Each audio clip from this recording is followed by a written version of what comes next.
2, 1. Now we're recording. And Dawn, are you going?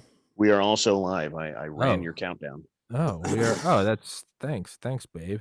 Well, yeah. So episode 353 with Dale Comstock, Joe Teti, Don the Pleb, and the faggot in the top right.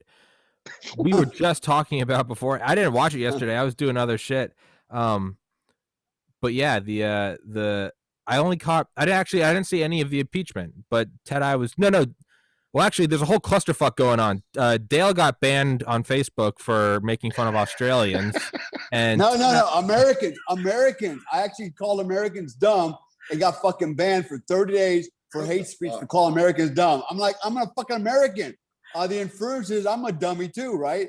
Dude, this was probably, no shit. This was probably some fucking African in the Serengeti fucking Facebook checker in this fucking grass hut. He goes, fucking hate speech and fucking zap me, man. Like, what the fuck? I'm an American. Who cares, right? There was a gangbang. There's perhaps the most beautiful red pill gangbang of censorship ever. So real quick, Facebook was hiding the comments from Project Veritas's video. So Project Veritas made a video about it. They got banned from Facebook for it. So they posted the video on Twitter. Twitter banned them for posting the video. So they put a video on YouTube of Twitter banning them about Facebook banning them. YouTube banned them. So I made an episode. So I made a video about it. A guy commented on it about censorship. His comment was banned from my video about censorship, about YouTube deleting Project Veritas's video, exposing Twitter for. It's just this gangbang of censorship. It's just they're just running a train like the human centipede.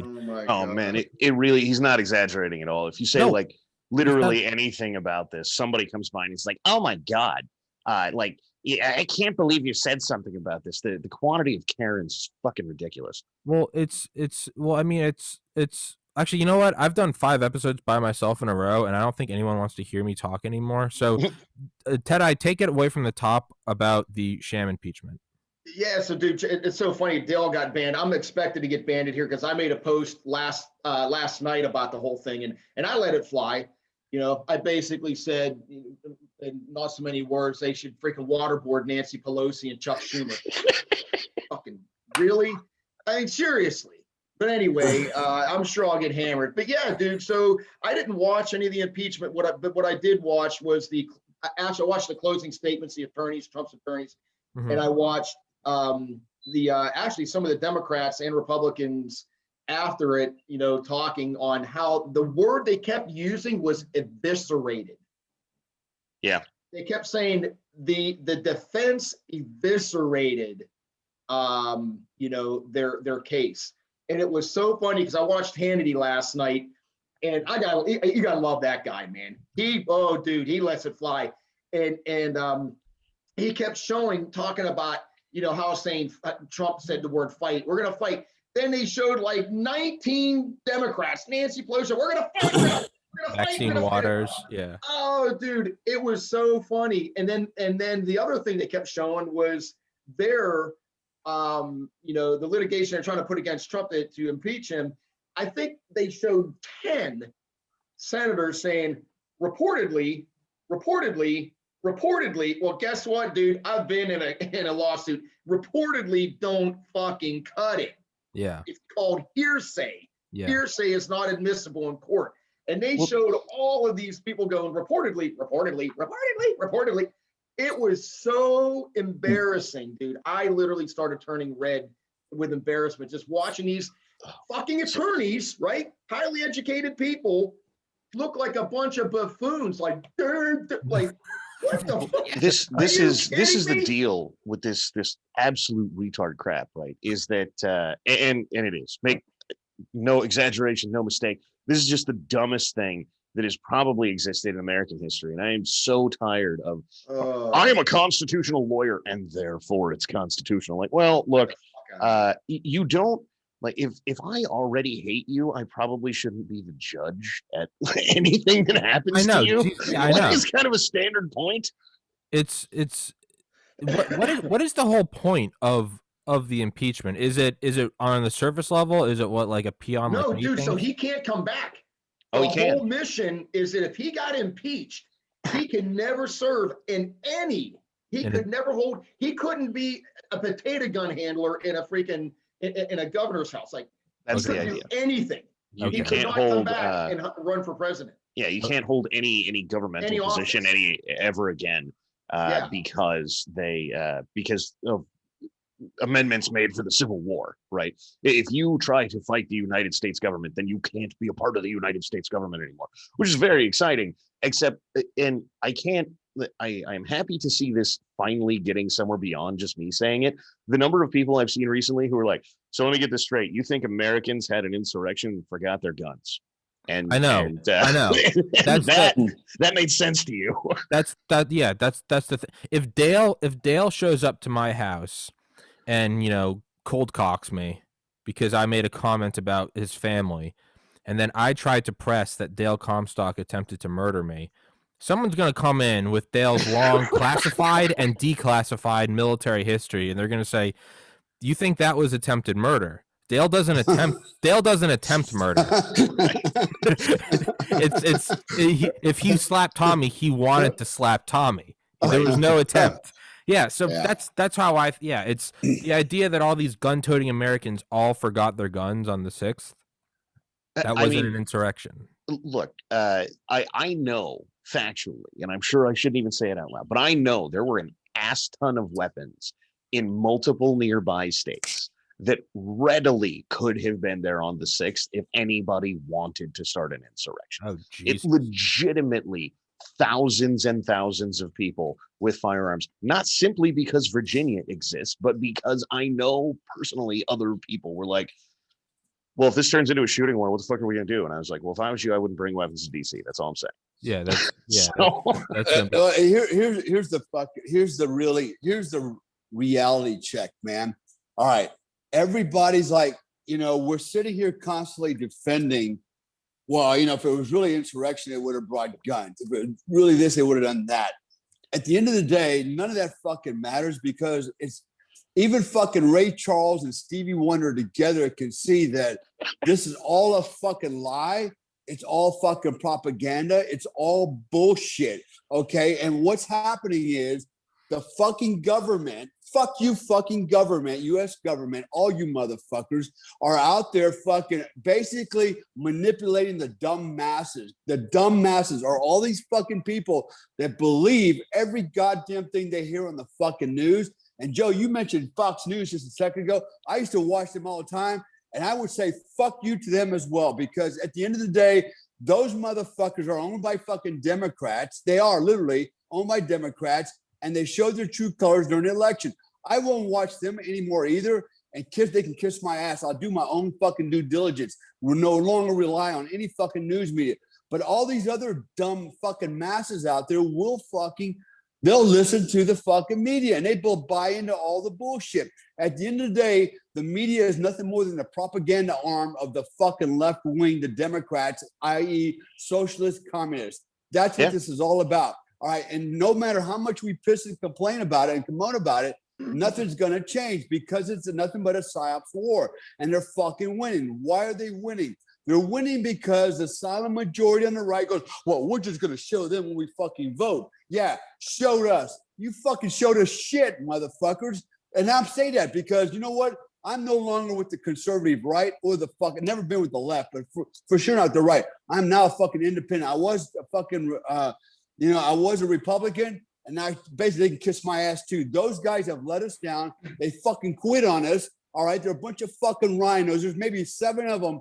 And 7 all total of the GOP that I feel like are actually on our fucking side. And then the rest have fucking let us down. We are in a place in our fucking lives and in this world where the United States of America is no longer a fucking republic. It has now become a socialist republic and soon will be a communist republic. At the end of the day, we got fucked is what we got. And I'll probably get fucking targeted now with all this other bullshit that, for being extremists. And I don't give 2 fucking fucks. Come to Bali and get me, motherfuckers. I'll shoot you in the fucking face if you want it.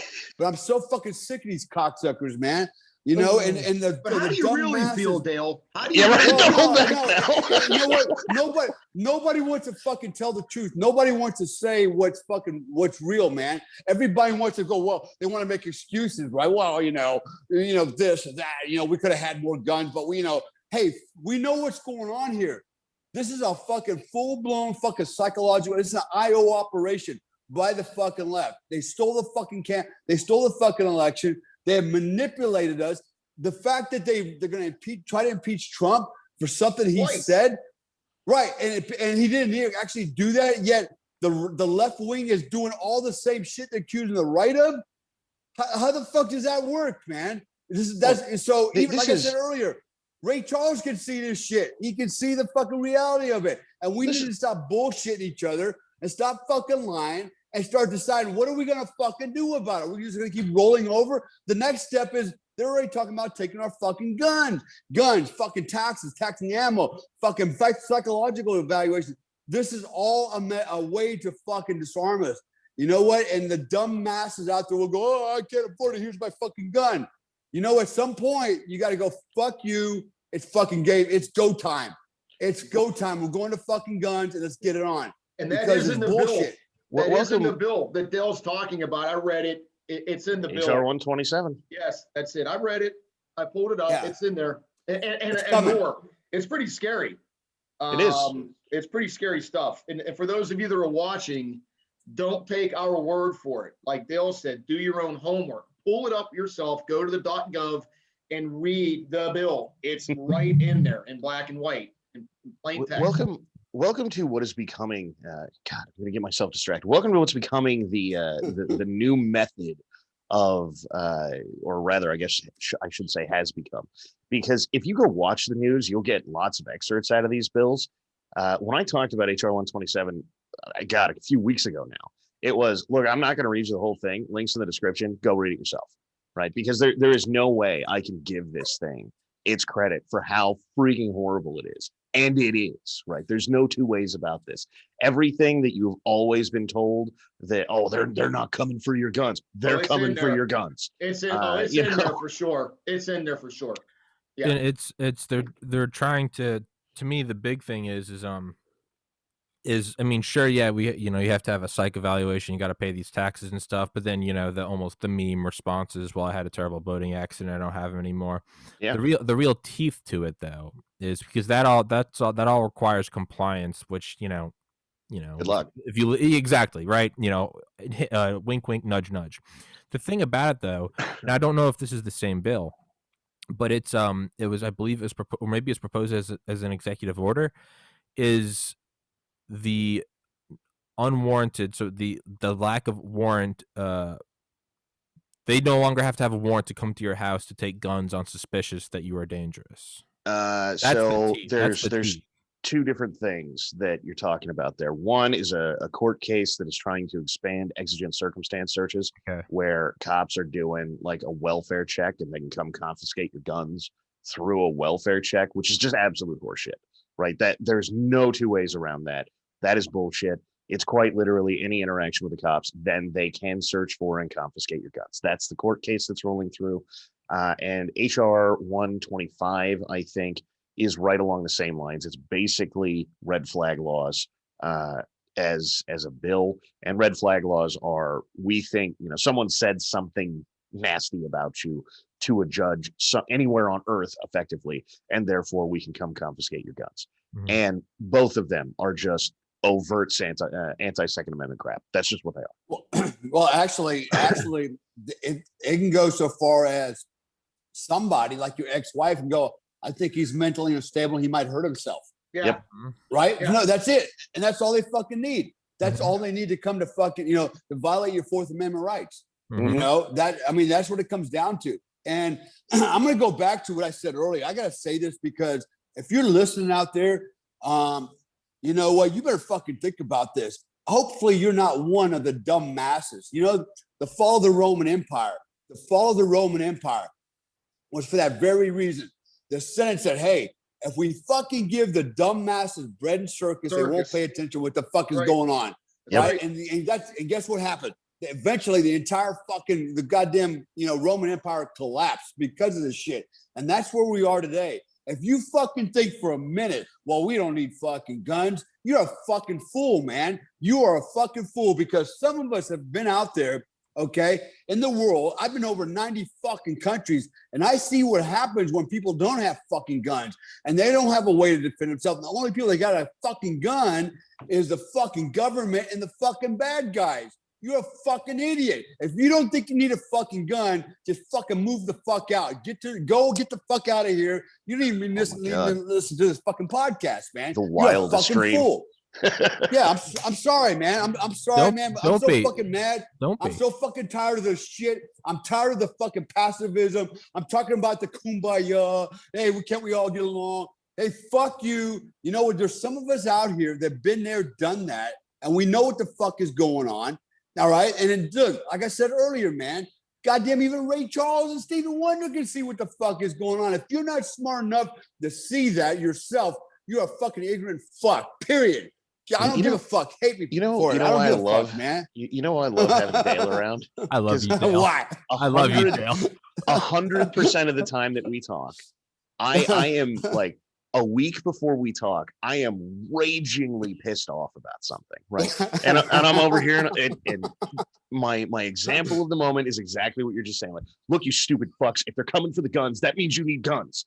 Right? Yes, yeah, it's right. It's that shitty meme, but it's so accurate. When the government says you don't need an AR-15, that's precisely when you need an AR-15. Exactly, right? Man. Then you need a 50 cal. Exactly. Right? When America is, play the devil's advocate. When America is telling some Muslim country, hey, you don't need nuclear weapons. If you're trying to defend your country, hey man, you're probably going, hey, we should probably get some nukes. Hey, and I'm all for taking their nuclear weapons. Do you know why I'm all for taking their nuclear weapons? Because I don't want them to be able to defend themselves when we want to squash them. So if someone's trying to take your guns, guess what? They don't want you to be able to defend yourself. But hang on a second, because this is the shtick, right? Is I get pissed off about something, and then I get a whole bunch of people who drop by and they're like, bro, aren't you like a little overly upset? And I'm like, no, you stupid bitch. I'm probably not upset enough. And then I talked to Dale about a week later, and Dale's over here like, string these motherfuckers up already.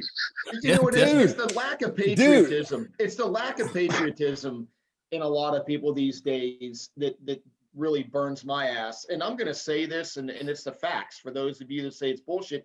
What has happened is textbook on, like Dale was saying, it's a psychological warfare. They flipped an entire generation 180 degrees, okay? And now you've got these millennials, okay, that have been so brainwashed in college. You know, and I can just speak from experience. I have a family member that had 2 kids I talked about before that were ultra conservative, went to college, came back, and they were ultra liberal, like in flipped 180 degrees. And so this is a problem. It's systemic, because I talk to a lot of young kids when I'm at the gym. And it's systemic. It is a generation that, you know, the flag, fuck the flag, you know, and they're just. They have no patriotism. They don't understand, you know, what it is to serve. They don't want to serve. And like Dale said, they're buying into all this bonsai bullshit. And that is the problem. You've got an entire generation, not all of them, okay? So for those of you that don't get your panties in a wad, not all of you, but a large majority of you, okay, fall into this category. And you're going to sell our whole country down the damn river because of it. You know, I got 2 stories, man. I got 2 stories. Let me share this really quick to drive home your point, Joe. Go for it. Dale tells 2 stories really quick. Yeah, I'll make this. I know I like to talk. I don't care. I love it. This is what I live for. Take it away, Dale. I promise. I'll make this really short, man. Take your time, Dale. Dale, people want to hear you talk. They don't want to hear us talk, all right? No, Joe's right? So first of all, here's what happened to me many years ago. So I raised my kids in a very conservative household. And my oldest daughter went to college, UNC Charlotte. I'll call it goddamn university. I don't care. UNC Charlotte. She went there for a bachelor's degree. And suddenly she starts coming home. And I remember one day she asked me in the kitchen, she goes, Dad, what do you think about this idea? Bush wants to build a wall, you know, on the border, blah, blah, blah, you know, and keep the Mexicans out, the illegals out, right?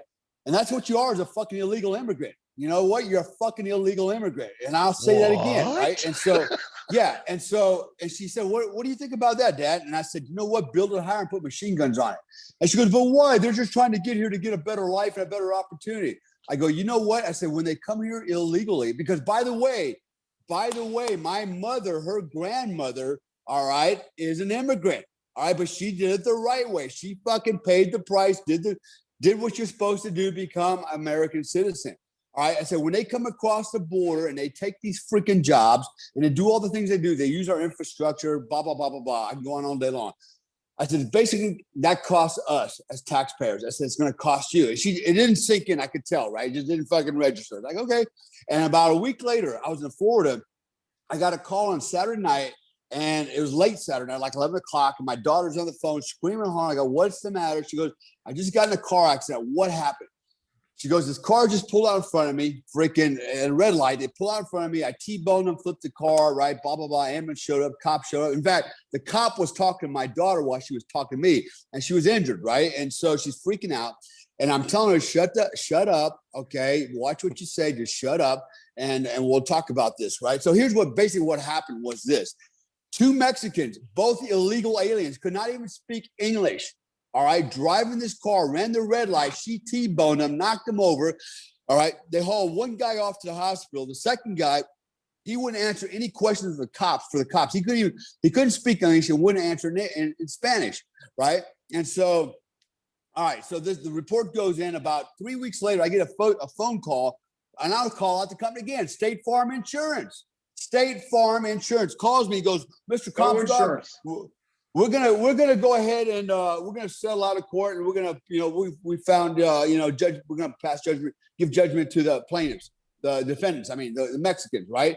And I go, what the fuck are you talking about? I go, basically, they ran a red light. They fucking can't speak English. We refused to give a police report. It's 2 fucking guys, and they were like, well, unfortunately, a third guy walks out of a mechanic shop down the road about a quarter mile an hour, looks left, looks right, sees the car exit, and says, your daughter ran the red light, and fucking T-bone him. I go, the fact that, you know what? I said, first of all, they're driving without a license. They can't fucking speak English. They're here illegally. Doesn't that account for nothing, anything? And they go, no. Oh, your daughter's still negligent. I go, that's fucking, so you got 3 guys that are fucking illegals, basically telling my fucking legal daughter and me that she's fucking broke the law. And they go, well, we don't want to litigate because it'll cost too much money. We'll just settle out of court. And, oh, yeah, we're going to raise your insurance premium. I had 10 policies through. them. 10. All right. What the freak, man? And so when I told her what was going on, she just lost her shit, right? She goes, how is that fair? I go, you remember that conversation we had about the wall? I go, write that check. I said, write that and check. I told her, I said, you know what? I said, here's some tough love. I said, guess what? I'm taking you off my insurance policy. You get to pay for it now. You pay for this shit. You pay for these illegal aliens, right? And before anybody out there goes, oh, Dale Comstock's a racist, let me tell you some asshole, all right? My ex-wife was Mexican and Chinese. My prior wife was fucking black. And my current wife is Indonesian Muslim. So don't call me a freaking racist for just calling for black and white. Now, Dale, the second story don't you know, Dale? Just because you know a black person doesn't mean you're not racist. Dale is actually the most progressive white man in America. Exactly. He's been married to a black woman, a Mexican, and is currently married to an Indonesian Muslim woman who was on the podcast 2 weeks ago. Sorry. Yeah.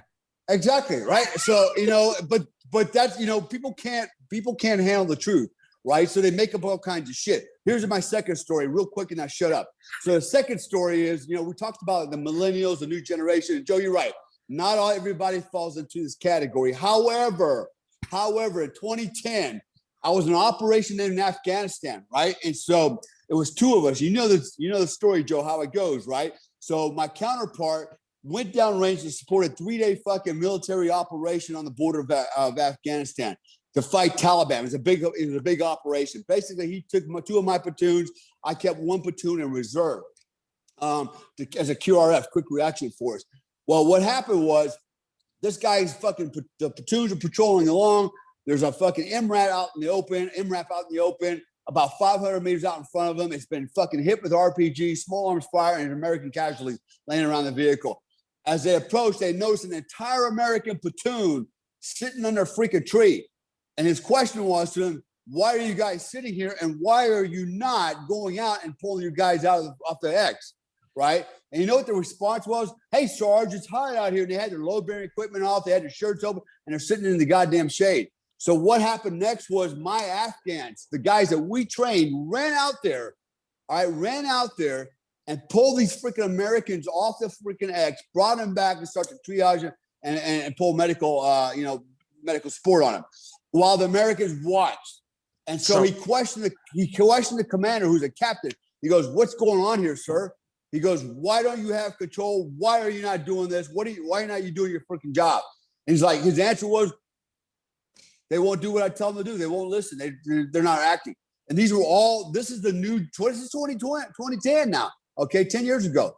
All right, that really wasn't that long ago. And so these kids are sitting on their ass because it's too freaking hot. And they would rather let another American bleed out and die out on the X than go out there and try to rescue him. Okay, now I'm not saying all millennials are like that. All right, but that was a bad indicator. Okay, this is what our next generation looks like. And I'll tell you who's responsible for that. Their freaking parents. All these assholes that believe in Dr. Spock and all the bullshit he put out about coddling your kids.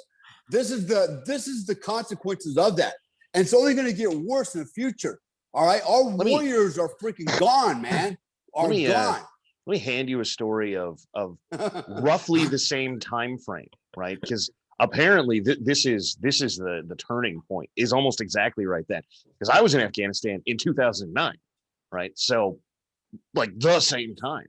And our pre-deployment brief was, look, there was a convoy and it's rolling through this valley and they get hit and everybody gets out of the trucks except one guy. And one guy sits in the back of the MRAB and he won't get out. And the lieutenant says, "I'm giving you an order, get the hell out of the goddamn MRAB and get up there and assault the enemy position. Do it now."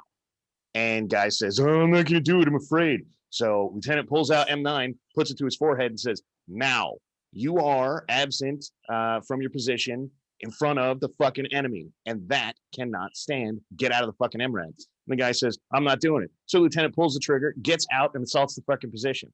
Everybody gets back to the rear, finds out what happened, finds out the lieutenant popped him in the forehead. And the command went, "Don't be absent in front of the fucking enemy. What do you want?" Like, holy shit. That's how this goes. Either you get out of the fucking truck and you kill the enemy, or the penalty is death to be executed by an officer on scene at the time at their will. The end. So circa that. All right. So that's interesting you said that, Don. So I'm good friends with Colonel Allen West, okay, former senator for Florida, who is now in Texas. Yeah. You know, that's how he got relieved, right? So in Baghdad, so in Baghdad, what happened was, I'll give you the broad story. Basically, they had rolled up a couple of insurgents that were planning IEDs down the road. And he's like, "Look," he goes, "I know you got IEDs down. I want to know who they are, blah, blah, blah. I want all the intel." The guys refused to talk. So he put a pistol to his head. He goes, "If you don't fucking tell me, I'm going to let the air out of you," right? Well, that got reported by some liberal, left-wing freaking, and we have a lot of those now in the military, right? So some guy on the left fucking reported that. Within 72 hours, Colonel West was relieved of duty and was booted out of the military because of that. He's trying to save American lives, and they got mad because he put a gun in a guy's head. That actually happened to Colonel West. Apparently, the problem here is he didn't pull the trigger. To be fair, my story comes out of the Marine Corps, who is notoriously bigger dicks about everything. So, Jesus, and that's all relative. Army's getting to be very, very political. They're getting very politically correct. Dale, how come you're not going into the high command of the Army? Yeah, right. Because you know what? They would rather lock me up as a freaking terrorist because of my views. Yeah, I was going to say this podcast. This is why Dale is not in the high command of the Army, right? Like, because I get the feeling there are 0 points in life where you meet Dale, and he's like, "Yes, I'm willing to play the political game. Let's shut up and talk about being a bunch of pussies." Dale, Dale's not Eisenhower. Dale's Patton. Right. You know what? The problem with this world is, particularly with Americans and particularly with American politicians, is they can't tell the truth. Everything is let's speak in tongues. Let's tongue in cheek. Yeah, exactly. Let what nobody's want to call it like they see it, right? And call it like it is. I got some great videos up here on my fucking laptop. I was watching a little earlier of a pastor, man, and he was just throwing black people under the bus, right? And basically, it was bad, right? But there was a lot of truth to what he had said, and so I thought, man, if that got out, publicly, which it has before, that's how I got the videos, But if I were to publish that, people would just come at me with a freaking axe, man. Yeah. But the reality is, nobody wants to tell the fucking truth. Everybody wants it sugar coated. Everybody thinks because you're telling it, telling the truth, you're just being mean, racist, misogynist, and everything else, right? And that's, it's sad, but that's the generations of people that we raised. And it's not even the people that we've raised, it's their parents. It's the older generation that bought into the bullshit. Okay. So for example, we've got 30 plus years of this crap where it's, Timmy lit the house on fire, but I'm sure he was just expressing himself. So what we need to do is find out what the root cause of Timmy lighting the house on fire was and address that, as opposed to kicking Timmy's ass for lighting the house on fire. Yeah. The problem is this: the truth, right? The people on the left, the crooks, the politicians, don't want you to tell the truth because that screws up their freaking crime, their games, right? Because that gets in their way. Because let's face it, these people, these politicians are criminals. All of them at that level, we're talking at the presidential level, are criminals. And when you start speaking the truth, they don't want you to speak the truth because they don't want you to influence other people. So they try to shut you down. I'm sure I'll be targeted for this. I'll probably be put on the no-flight list, and all kinds of bullshit. That's what the games they play. And mark my words, I know that and I'm aware of that. And people go, well, maybe you shouldn't say nothing. Well, that's exactly why I say something, because if I shut my fucking mouth, that's exactly what they'll do to me anyways. Yeah. Either way, I lose, right? I lose my freedom or I lose my voice. You know what? And either way, I lose my freedom. I lose my voice. I lose my freedom. I've lost the same fucking thing. They're controlling your thoughts. And you know what? And it's my opinion. Here's the sad thing, right? So I got, as Tom mentioned earlier, I got banned off of Facebook, right? For 30 freaking days. You know why? An Australian friend of mine, he posted a picture of a bunch of Australians loading up toilet paper in their shopping carts, just like the Americans, because they're going to get locked down for like a week because one guy came down with COVID. Right. And I'm like, damn, I thought only Americans were that dumb. I got banned for hate speech. I'm like, wait a minute, I'm an American. That's an inference that maybe I'm dumb too. But I got banned for 30 days, man. And so, yeah, so by controlling your speech, they're controlling your thoughts. When they can control your speech and control your thoughts, they're controlling you. And that's what's happening. I laugh because I look around every day, even here where I'm at now in this part of the country, in this part of the world. People are wearing freaking face masks, literally out in the woods. I'm like, why are you wearing a face mask in the woods? Nobody's here. The tree has COVID, man. Dude, it's going to give it to you. It's contagious. You could give COVID guys, to the tree. I see this every day. Going to a restaurant, people will have their mask on, sitting down, eating, and they'll go like this. Oh my fucking God. Oh, dude, I just want to go, what the fuck are you doing? Like they're eating with their masks on. Straight up. The next time I see one, I'm snapping a video, and I don't care if the person screams and yells at me. I've seen it. I saw it the other day. People sitting there, and I'm not talking about seniors. I'm talking about people in their 30s. Yeah. Late 20s, early 30s, sitting there with a mask on, pull the mask down, eat, put it back up. This is why. Think about this, guys. Look back into history, right? So you have all these cults like Jim Jones. Jim Jones talked how many hundreds of people into drinking poison Kool-Aid? Mm-hmm. Yeah. What the fuck? David Koresh, the other ones, there's aliens coming. Everybody freaking kill yourself. I mean, this is the human condition. We are naive and we're very gullible. And the reason we're naive and gullible is because we don't want to take the time to actually analyze and think about anything, right? We want everybody else to do the thinking for us. And we go, okay, that's even the government, right? The government says, now they're talking about wearing 2 masks. Hey, why don't we just put a plastic bag over our head? Okay. Why don't we just do that, right? So the problem is, and everybody's like, yeah, 2 masks sounds good to me, right? I actually have a scientist, a friend of mine who's a scientist, literally a scientist that studies, for example, he's one of the top chemists on olfaction, okay, on smell.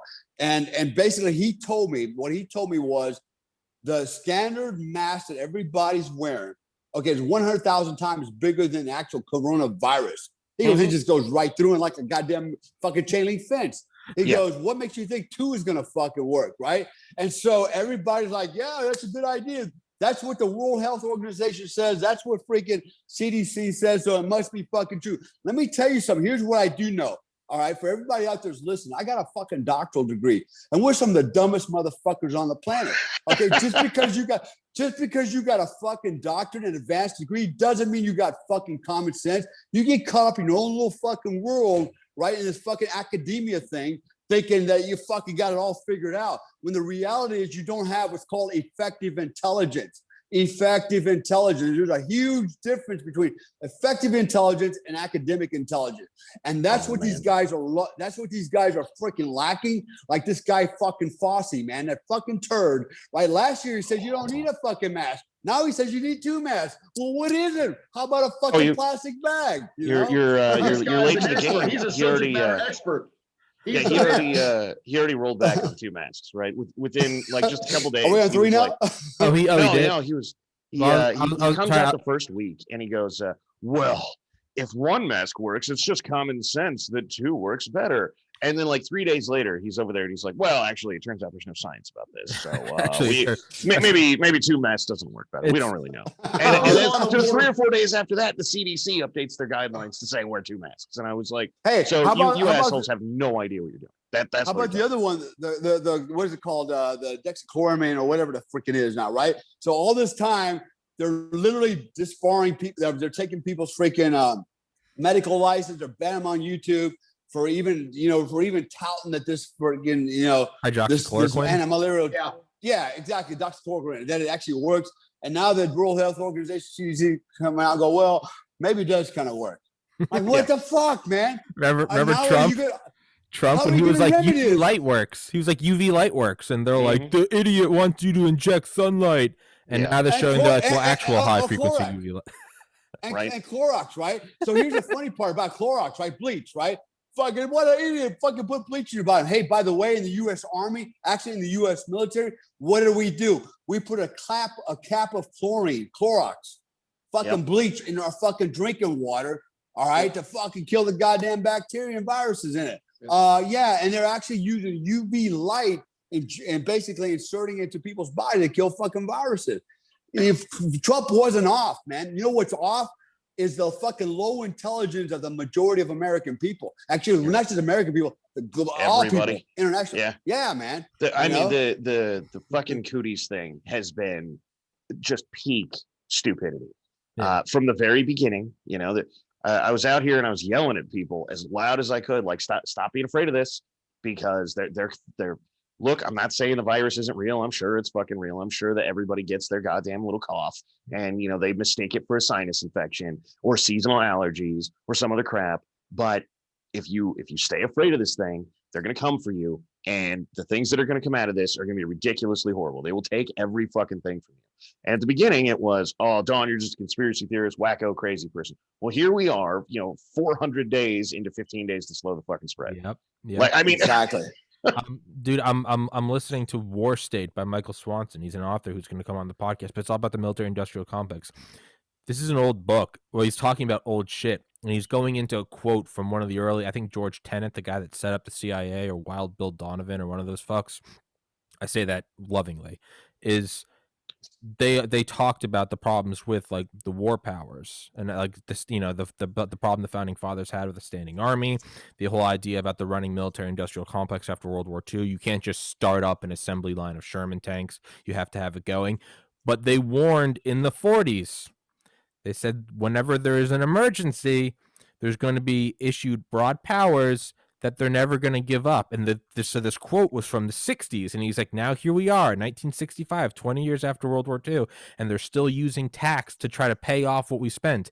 When these powers come in, they never get rid of them.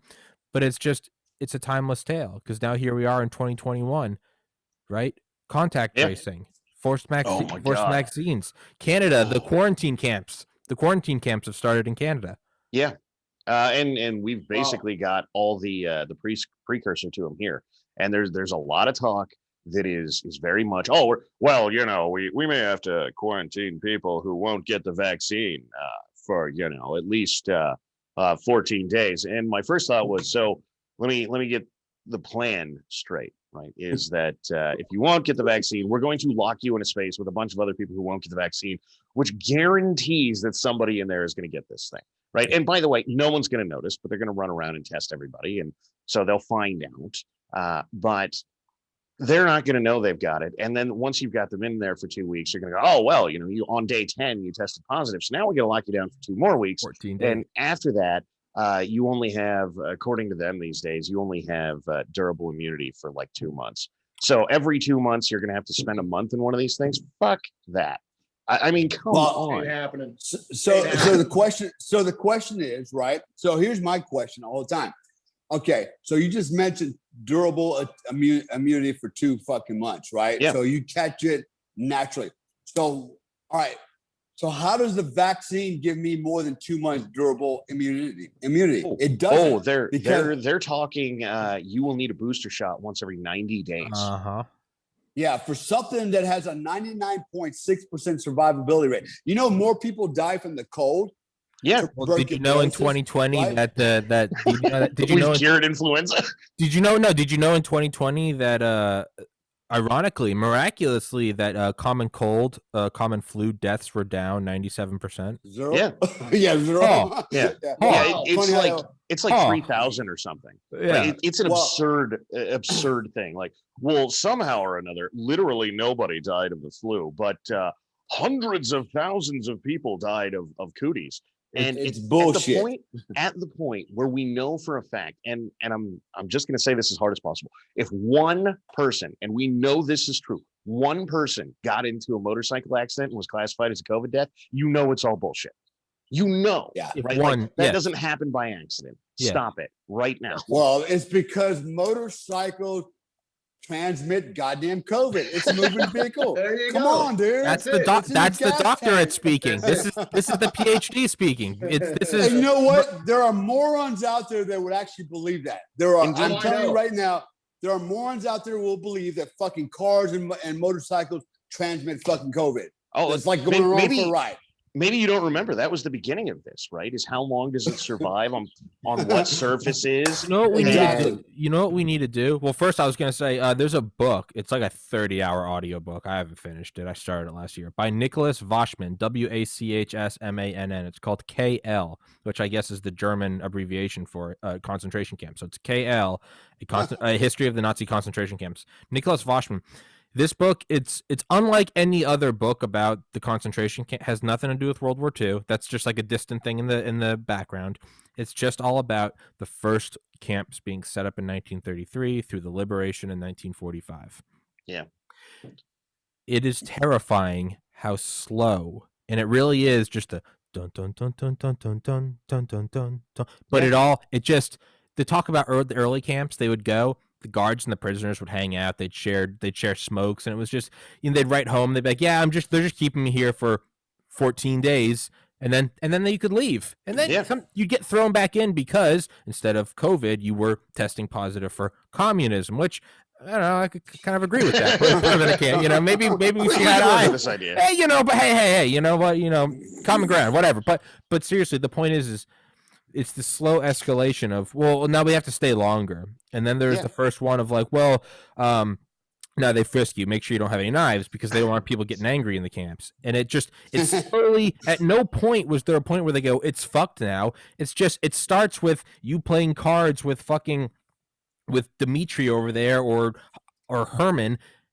And next thing you know, you're part of the Sonderkommando, the Jews who were tasked with throwing the bodies in the ovens, or the story of that one Jew who was like, I knew it really broke me because my job was going into the showers after they dropped the Zyklon B in, and I had to use a hammer to knock out the gold from their jaws. And mind you, these are still wet, warm bodies. They've been dead for a couple minutes.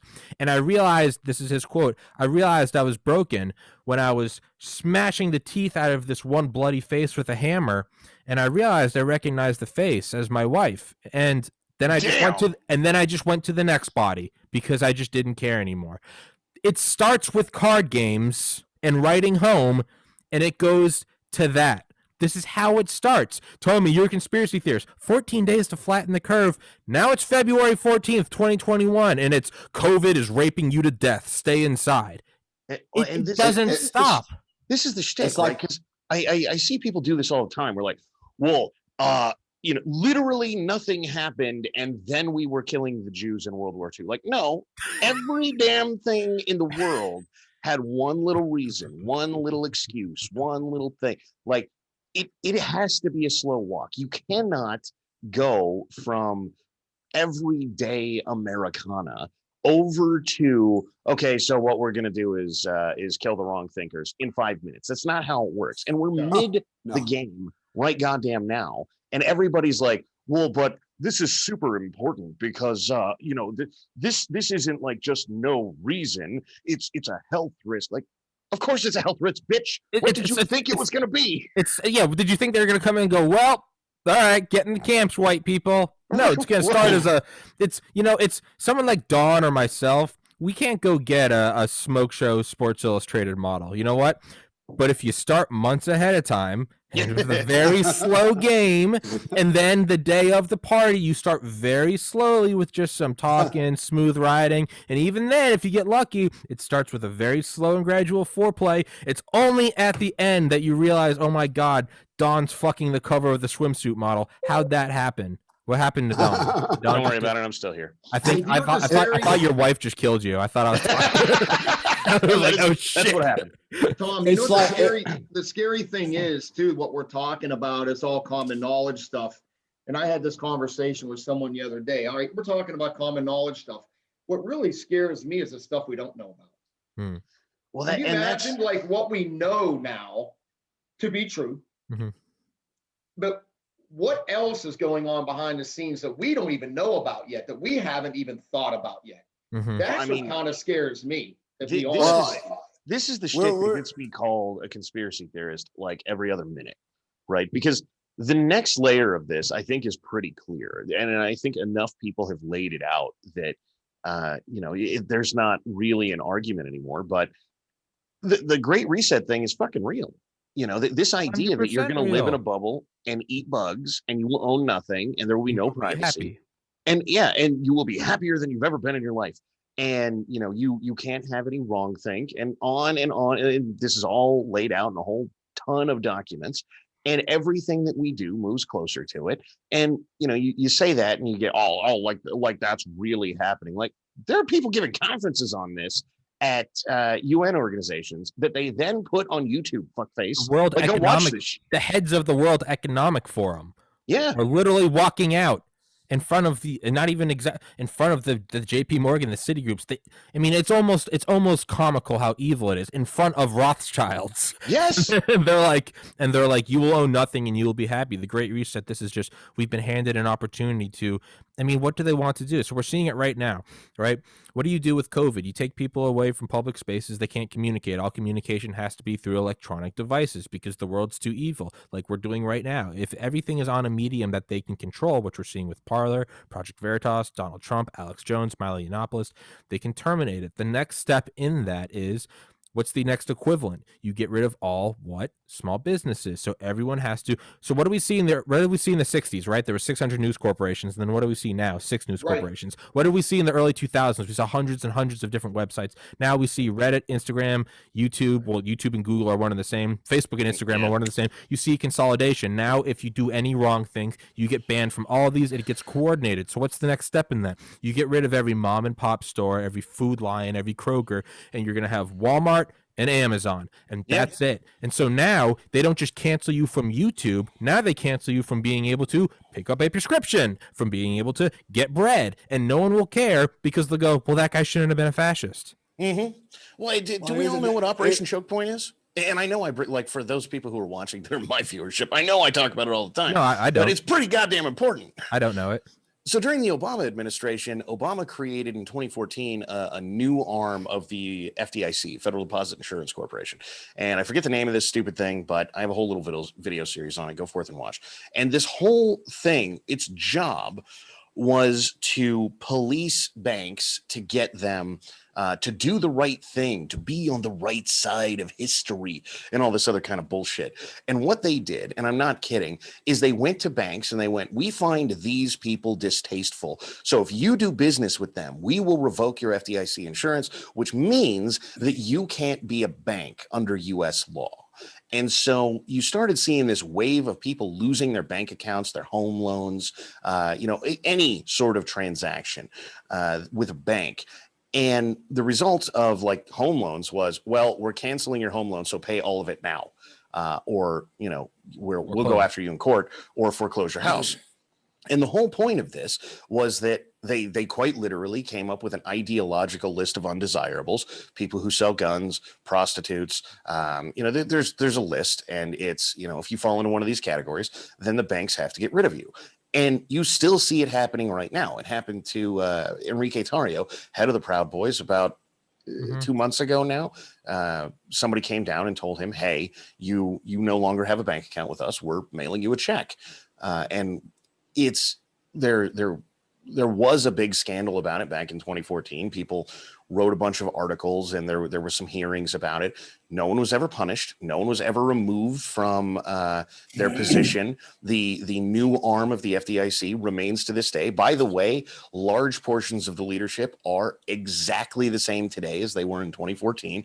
And in a less than shocking turn of events, you see people who are removed from payment processors, from the guy who runs Jihadi Watch. MasterCard told him they wouldn't do business with him anymore. And by the way, the next layer of Operation Choke Point, after going after your bank accounts, was payment processors. That they laid all of this out in documents back in 2014 that all got published in all these hearings.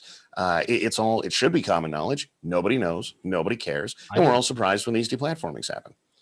Well, and you're right, Don. And so I actually have some friends in the farms business and manufacturers. They're going through exactly that right now. They can't get loans because the banks have fucking PNG'd them based on the government, right? So and we can go. There's another list that came out, and basically, it's a almost like social credits. We'll call it corporate credits. You can't do it's advised that you don't do business with certain people because they're leaning right or whatever, right? So they become the undesirable. So this is, again, like I said in the beginning, man. All right, we could sit here all day long and talk about how unfair this is and all the things that are going on. It's happening in front of us, right? And the only people who are paying attention are those of us with a couple live brain cells that fucking see this, right? The other 95% of the dumb masses are going to work every day, fucking doing their little thing, whatever the fuck it is, and are not paying attention. They're going to wake up one day and go, what fucking happened? Yeah. And they're going to lose everything, right? They're going to become... They're the fucking useful idiots. That's what they are, is useful fucking idiots.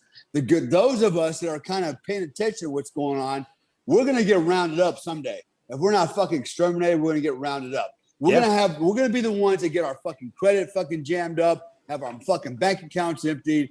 We're the ones that are gonna fucking pay the fucking price. Even now, Bank of America has actually given the FBI fucking bank records of anybody that went to Washington, D.C., purchased fucking hotels, travel tickets, whatever, bought fucking dildos in Washington, D.C. during the fucking January 6th has been reported to FBI. So first of all, that's a violation of the Fourth Amendment. Because the FBI asked about it. You should know the NSA paved the way for this about 20 years ago, right? Because there was all of this talk right after Snowden about, hey, is it a violation of my Fourth Amendment rights if you give the feds all of my metadata? To which the feds went to court and said, wait. If we took that metadata directly off of his phone, We agree that would be a Fourth Amendment violation. However, if a third-party company records that information and voluntarily gives it to us, the information that they gave us is theirs. It's not whoever we're talking about, right? So, Dale's cell phone has been tracked by AT&T. And so AT&T, for its own purposes, for all of, helping you get better, like you normally go to Taco Bell, so there's a Taco Bell near you. And we're recording that information expressly so we can tell you where Taco Bell is. And then if the AT&T gives that information to the feds, well, it was AT&T's data. And if AT&T had asked us to get a warrant, we would have to. But since they didn't, we're square. And it's not a Fourth Amendment violation. And the courts went, yeah, that sounds good to us. So, I mean, by all of this third-party horseshit, the Fourth Amendment is dead. Yeah, remember TIA right before 9/11 and then right after TIA, Total Information Awareness. Yeah. God. Americans have set themselves, not just Americans, but Westerners. Here's a domino effect, right? So I believe the whole world is watching America and they respond and react based off of what Americans do, right? So I've been saying this for a while. If all the schools open up, all the businesses open up, and this whole COVID thing is laid to rest in America, everybody will do the same here, everywhere else, right? Yeah. Everybody's fought in lockstep with the United States, and the United States knows that. Now, there's what's the word I'm looking for? But basically, you have a paradox between the Chinese and the Americans, right? They're posturing for power. Even here in where I'm at in this part of the world in Asia, all right, the fucking Chinese created a virus, and they might have had some help from Americans. I'm starting to believe that they actually had the help from Americans. There's a fucking virus out here, and now they're running around going, "Hey, we got the fucking cure for the two," right? So and so this is all psyops. It's all information operations, man, warfare, controlling the minds of fucking people. And when you see people on the streets wearing masks in the car, literally wearing masks out in the fucking woods for a disease that has a 99.6% survivability rate, higher than fucking the flu, the cold, and fucking tuberculosis.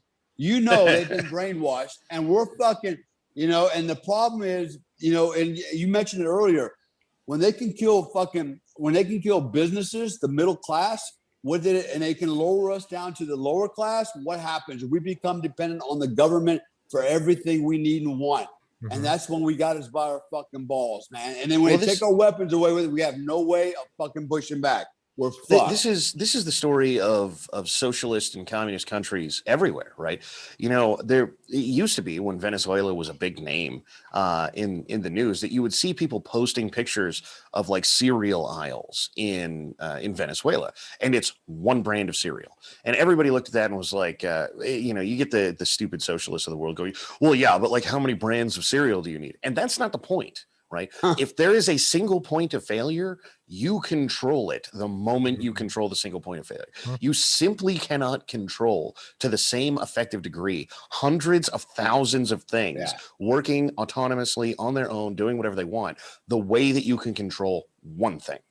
And that's just a fact, right? Like if it doesn't matter where you're talking about doing this, colonels who want to be really hands-on with their leadership have less ability to micromanage troops on a battlefield than lieutenants. It's just true. A lieutenant can be in your shit every 5 minutes of every day. A colonel simply cannot be in front of that many people. So he can micromanage his lieutenants maybe, but that's it. That's as far as it goes. It is physically impossible to control to that detail what's going on. And this is the same principle at play when you're talking about, well, the only companies that exist are Walmart and Amazon. Now all you've got to control is Walmart and Amazon. That's it. You win.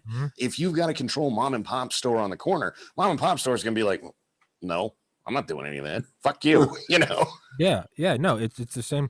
I've talked about it a lot the last day or so. Is a lot of people don't know about something called the Black Chamber. The Black Chamber was, I believe, put in place in 1915, dissolved in 1919, but it was for World War I. We had to intercept all mail coming in and out of America. But the way they went about it is they brought some guys from the Department of War, back when it had a cool name, and they went and they met with the CEOs of whatever was the equivalent of big tech, big telegram, big postcard, big rotary phone call, whatever. They only met with the top guys of each one. And not only that, they lied to them all. So let's say there's 5. They went to, let's say it's us 4. They went to me and they said, hey, we just talked to Don, Dale, and Ted. They're all on board for this. Tommy, you do your part for America. And I say, oh, fuck, all right, I guess I'll do it. Then they go to Ted and they go, Ted, we just talked to Tommy. And so they got all of them on board, and that's how they got and they only had 5 people. And by those 5 people, they could control all the mail going in and out of America. Very quiet, very subtle, not a lot of ripples. And luckily, they shut it down in 1919 after that. Now we have the NSA. Obviously, it's not the same, but it's the single control. Oh, it's the point. same. Well, that's what I mean. Is now we have it, but it's a single control point. So when you only have a couple big tech companies, when you only have Amazon Web Service, or when you only have Twitter, and here's how this. And I've said this before. If this doesn't send chills up and down your spine, you're a brain dead retard. The fact that they got rid of Parler, up until then it was go create your own Twitter. Okay. Sure, I'll fuck with that. Free market. Someone makes a Parler. And hey, we're over here doing whatever we want. The fact that they got together to remove that, the Android store, the Apple App Store, and Amazon Web Services, if that doesn't send chills up and down your spine to where now it's not even that you can go make your own thing. No, you cannot talk anywhere but the platform from which we provide. I'm going to throw this out hard. Hey, Tom, is Parler still down? Yeah. Yeah, it's still down. It's done. It's fucking done. No, I don't think it's done. I think they're trying to get it back up. They're trying. I thought they were flipping over to a new service provider or something. They do, but I think it takes several weeks. Well, so here is the problem, right? And I'm going to lay this out as hard as possible because the lesson needs to be learned. If you, one, are not looking at this like the war that it is, then the Parler situation seems like, oh man, who could have seen that coming? If you are in a legitimate kinetic war and you go to your enemy, right? So we take, I don't know, the Marine Corps, Quezon base, and we go, hey, communist Vietnam, what do you think about running? How about we move Quezon up to the middle of communist country, the whole base, and then you guys run it for us. If you don't see a problem with that, you're fucking retard. And the problem is that is exactly what Parler did, is they literally went to the opposing side and said, hey, take care of all of this for me. Amazon is the enemy, and we decided we were going to have them host us. Are you serious? Like, this is the dumbest thing that has ever existed. Everybody knows it when you talk about the actual U.S. military doing it. But if you don't look at this fight like it's A, a fight, B, a war, it's long term, and they're going to do whatever they can to destroy you, then it's, oh my God, well, how could Parler have known? Like, well, they could have not been dumbasses. That would be a good first step. Yeah. Yeah, but you have to wonder, how high does it go? What happens when someone goes, let's make our own Amazon Web Services? What happens Tom, yeah. So Tom, this podcast, right? So I'm sitting there thinking about, like, okay, if he puts it on YouTube, they're gonna fucking can it because I threw all kinds of F-bombs out there, fucking right. And so we said a lot of shit that people are not gonna like, even though we think it's the truth. It's our opinion, right? So here's of course, I hope you're on Rumble, but I have a little bit more confidence in Rumble right now. That doesn't mean they're going to change. I had actually confidence in Fox News until the election, and I realized they're a bunch of fucktards too. So we're look, at the end of the day, man, it doesn't matter how much bitching and complaining we do, how much intel we throw out there. Everybody that's on the right knows that, but we're in no position to fucking push back other than kinetically, period. That's the reality of it. What are you going to do? You're going to complain to your fucking senator? Who, that fucking rhino that's on the left? He ain't going to fucking help you. Who's going to help you? Nobody's going to fucking help you. The courts are not going to help you. Nobody's going to help us on the fucking right. Now we're on the fucking left. And right. And so we can sit here and piss and moan all day long about, how the injustice of the world and injustice of American politics. At the end of the day, you know what? It comes back down to one thing: the man on the battlefield with a fucking gun. Yeah, that's what it always comes back to. Yeah. Well, this is a thing that nobody ever wants to listen to me, so maybe they'll listen to you. No one is coming to fucking save you. 0 people anywhere, ever, at any time. You and whoever the hell you can get to roll with you is who is coming to save you. That's Mhm. it. There are not other people. There is not some other system. The world, you mentioned earlier, there's maybe 7 congressmen who are worth a damn and probably on our side. And that's true, right? There are politicians at various places throughout government in the United States that you probably could go to who would be willing to go get after it and get some with you. And okay, work with what you got. That's all well and good. However, at some point, someone is going to just have to go, okay, that's enough. No more. We're done. Right. And when that happens, the powers that be are not suddenly going to go, oh, okay, well, hey, they said no, so I guess it's all over. That's not how it's going to work. No, no. It's kind of like Black Hawk Down. It's kind of like Black Hawk Down, right?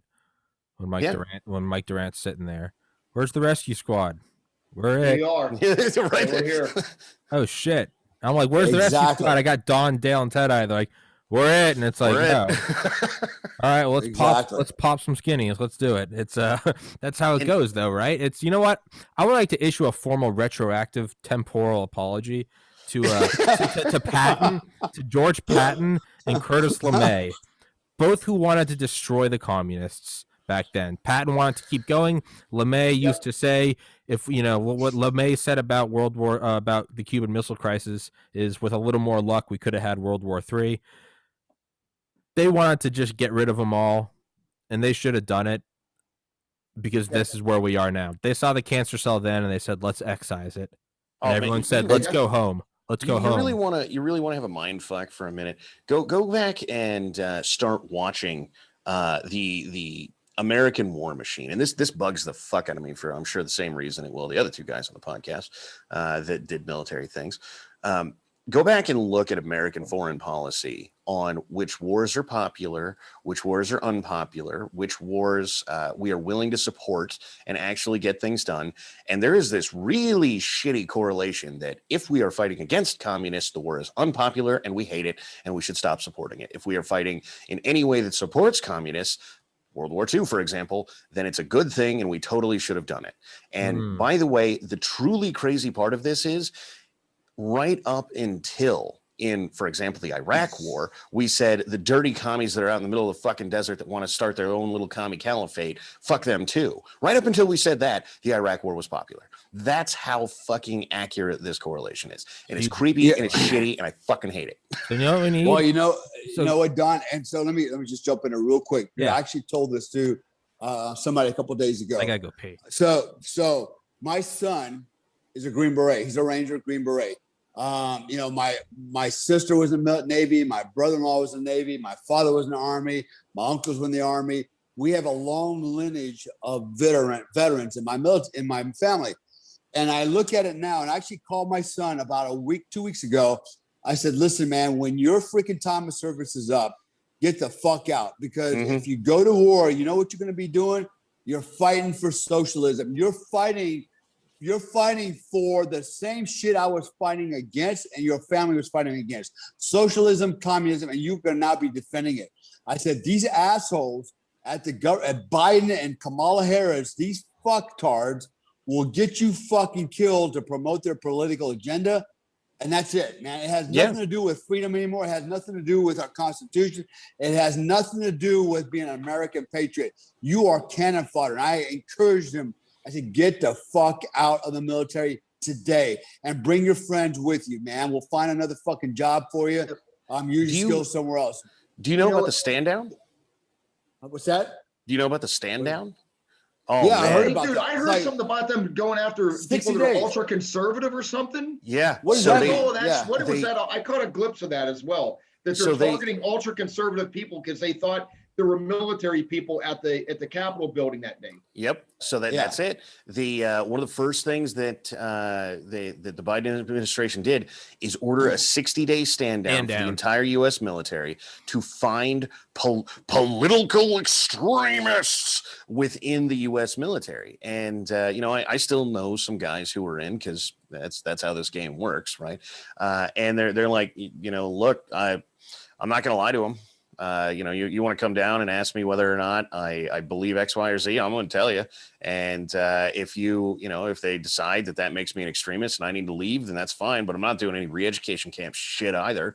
You can take that and stuff it right up your ass. So if the argument here is, well, either you decide that everything is terrible and we need to be this big socialist country that's all soft and shitty, or we're sending you to the brig, then if you don't hear from me for a while, I'm in the fucking brig. So what we need is a good war with China. I think that's just, hey, you know what? Let's just get it on. We need a war with China. I think that's inevitable. It's certainly boost the economy. Not with this administration, certainly not. Yeah. But I think that is inevitable. 10 years, 15 years from now. Let's talk about China. Let's talk about China real quick. Let's talk about China real quick. Yeah. So, all right. There's several articles that have come out in the last couple of weeks talking about the Chinese military and the Chinese, men. Basically, what they're doing is they're starting a re-education program to masculate their young men because they're becoming very androgynous, feminist, boy band fucking, So China recognizes we got a problem. Our fucking guys, our young men are becoming fucking wimps. Skinny jeans, fucking man bun, fucking wimps, right? Yeah. And two, they're actually now genetically experimenting with basically trying to create a super soldier, okay, through hormones and stuff like that. So they actually had the vision. The Chinese have had the vision for a long time. They knew what they wanted to do, and we've arrived at their objective. This has been going on for 30-something years. These viruses have been coming out every few years.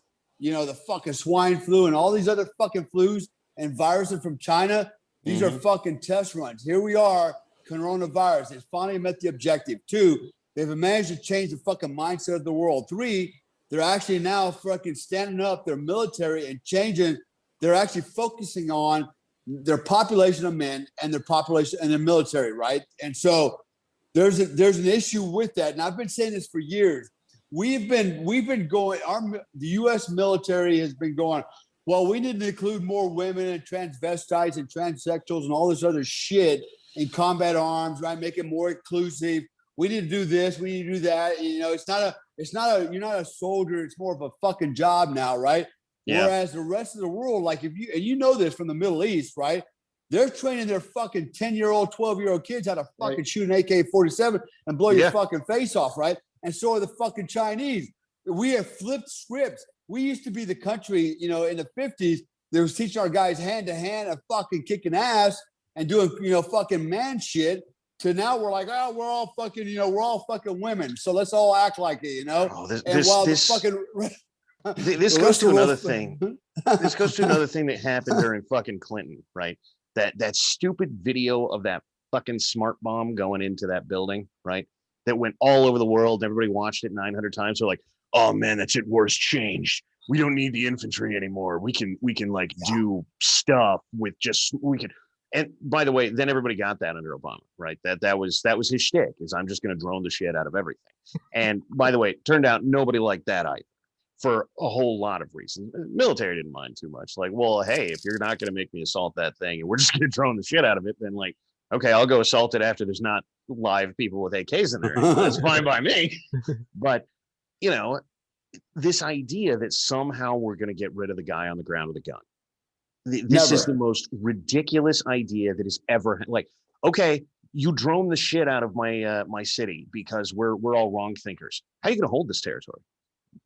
What, are you just going to literally drone every square inch of it forever? Because I don't think that's really a viable option. Until there are ground-based drones. But even when there's ground-based drones, it's not going to matter. Patrol the cities. You're going to have these Boston Dynamic dogs. Hey, did you watch Terminator? That's fucking not possible, right? That's always a man on the ground with the man. Yeah. And by the way, all they're really hoping for, and the best example I've ever seen to get rid of the man on the ground with a gun, is this idea that what we're going to do is we're going to create these robots that work like drones, but are in fact people, right? Like, or at least in the shape of people. It's still literally just a guy on a ground with a gun, but we could then put Dale in charge of it, because Dale would know what to do Well, in that situation. And that's the premise. But the problem with that is, and I know that this is going to sound like absolute bullshit to people who have no idea, that half the military on the ground works off of your sixth sense. That it does, right? Like, I can't imagine how many times we all fucking security halted because I've got a bad feeling. I have no idea, like, not me Really? personally, but somebody somewhere is like, I don't know why, but I've got a bad feeling. And you know what? More than half the time, like probably 90+%, we're like, I got a bad feeling. Come to find out, there's a fucking IED 100 feet in front of you that most likely what happened is that guy saw a control wire or something and it didn't click rationally, but he went, I think something bad is coming. Yeah, something. And everybody stops. And then you find out not only was there an IED 100 feet in front of you, but that ambush that's 100 feet in front of you that was going to go along with that IED, that all of that shit happened, starts to slowly come out of the woodwork. And you find out that had you rolled forward 100 more feet, like, everybody would be fucking dead. Now tell me what robot is going to give you that capability, right? Yeah. It's just not a thing. Yeah, that's true. And you guys do know this. I'm sure you do. If you don't, and I'm actually blown away. And don't quote me the exact number, but I do know for a fact at least one, if not two women are now Special Forces qualified. Yeah. They are, okay, so Dale and I were both in SF, and I'm just going to state my opinion. I don't know who in the fuck thought that was a good idea, but they need to be smacked in the face, because I'm here to tell you, the only way, in my personal opinion, if you want to have women try out for Special Forces and Rangers and SEALs and whatever the fuck, MARSOC, then you better have a whole company of just women. Yeah. A whole group of just women. Mm-hmm. Been there, done that. They'll been there, done that. That shit is not going to work. I don't, if they're doing some kind of social experiment or what, that you are going to cost people their lives. And I'm not saying if a woman can meet the standards, they shouldn't be able to serve, but you better use them in the right way. Just like where Dale came from and I came from. Yeah, there are women in special operations. They do specific missions. I'm not going to get into what they do, but the bottom line is having operational type people fighting side by side with you that are women. That is just not, I read that and I'm like, where are they getting their logic that this is going to work? You're with a bunch of raging type A men, right? Raging type A men, and now you got a woman thrown into the mix. What the fuck? Well, Joe, let me just clarify something. So let me kind of back up a little bit. So when I first met Alan West, Senator Alan West, out in LA, he had me on the show. I talked about my son, military career, blah, blah, blah. The second time he had me on a show in Washington, D.C., it was specifically to discuss women in the military, particularly women in special operations forces. And so you just said something a second ago, if they meet the standards. Well, let me fucking clarify. Let me clarify something for everybody that's listening out there. This is how they meet the standards. Well, no, even if they meet the standards, what standards have they met? They have met the standards for training, not for fucking combat. Okay, there's a huge difference between you're right. Between wartime standards and meeting a fucking minimum to get through a goddamn course. Right. Okay, And just because I fucking passed a course of the driver's license test for my fucking driver's ID doesn't mean I can run a fucking Formula 500. Okay, that means I fucking basically know how to fucking parallel park, fucking stand on the gas, stand on the fucking brake, put the e-brake on, and turn the car on and off. Shift gears. That's the same goddamn fucking thing here, right? So they think, well, if they meet the standards, what fucking standard? Training standard? That doesn't make you qualified for the combat standard. And there's a huge fucking difference. And I'll give you an example real quick. One example. So imagine this: you're in fucking bumfuck South America in the fucking jungle for 2-3 weeks on a combat operation with a 10-man, 12-man fucking team. Okay, you're out there. Everything you got to eat off of, live off of, is on your fucking back in a rucksack. Okay, and guess what? You don't want nobody to know you're there. So what do you fucking do? You're not washing your clothes. Yeah, I get you. I know you're in a cigarette patrol. You got to take a shit, and you're doing it right in the middle of patrol in a fucking plastic bag and you That's put right. it in your rucksack, right? That's right. Yeah. You get a guy that's fucking hit. It takes 4 to 5 guys that carry that fucker off the objective, all right, to an HLZ, which could be fucking 10 kilometers away, right? So when you start adding all that shit in it, there is a difference between men and women. I'm sick and tired of people going, well, there's no fuck. No, there is a fucking difference. It's a biological difference. Men are 80% stronger than fucking women at the same fucking height and weight. We are fucking much stronger. Our bone density, everything is different.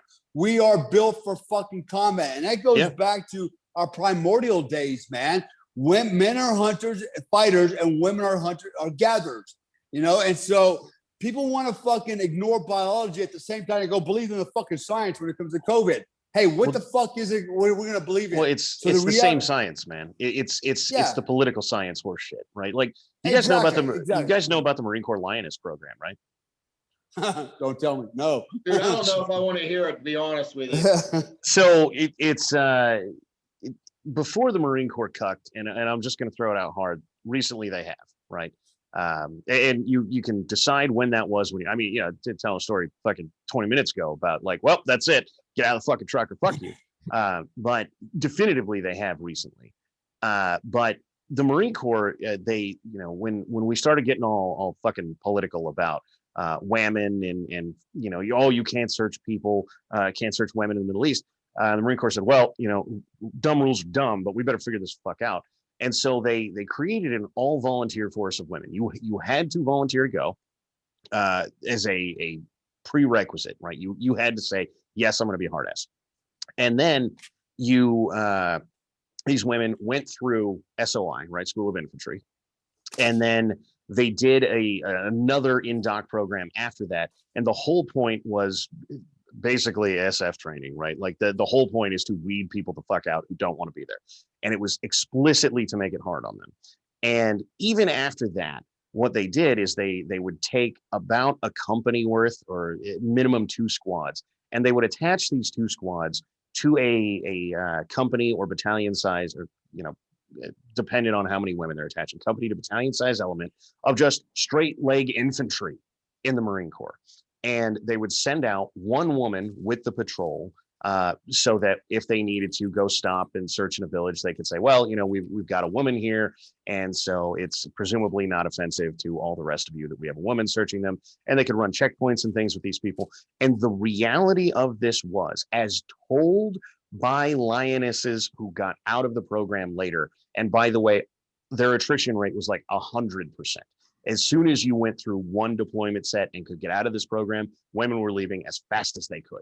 And the reality was, according to them, look, there's a platoon of us and a battalion of grunts. So the grunts would get up in the morning and, they're up at 04 and they're on a patrol by 05. And they're out there, one of us is out there with them, and they're out there patrolling 15, 20 clicks, right? And one of us goes with them for one patrol. We get back. They eat something. We get a different lioness to go with them. They go out for one patrol. And most of us, the reason we did it this way is we were so broke off after one day of what they were doing that we needed 2 to 3 days to recover. And they were on those patrols every fucking day. Every day, 100% of the time. They didn't tap out. And we, if we couldn't have stopped and healed for a couple of days, never could have made it with them. We never could have kept up. And this is the women who were in it saying that. It's just a fact. Let me say this real quick. Let me say this real quick. I don't want anybody to listen to this and think, you've got veterans here. I am certainly not saying that a woman doesn't have the right to serve their country or go to combat. Not at all. What I am saying is our leaders need to use some common sense and discretion when you mix women in with, infantry type units, special operations units. You're dealing with different types of individuals.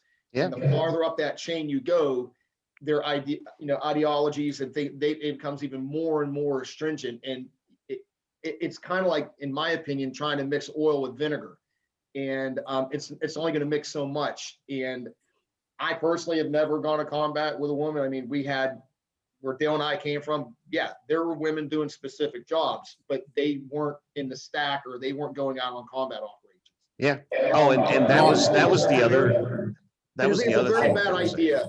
If you want to do something like that, form a new fucking unit with a school that is just for women to go to, that's going to function as a self-contained, female-only unit. Got no problem with that. But when you start sticking in women with guys in units like we came from, really bad idea. Really bad idea.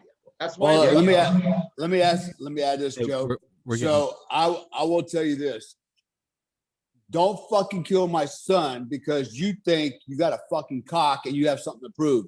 Okay. And that's my fucking problem with all this shit. Is I've got a kid, a young man that's fucking NSF, Ranger, that's fucking, combat arms. I don't want him fucking dead because some woman thinks she's got something to fucking prove and really doesn't need to be there. And that's the reality of it.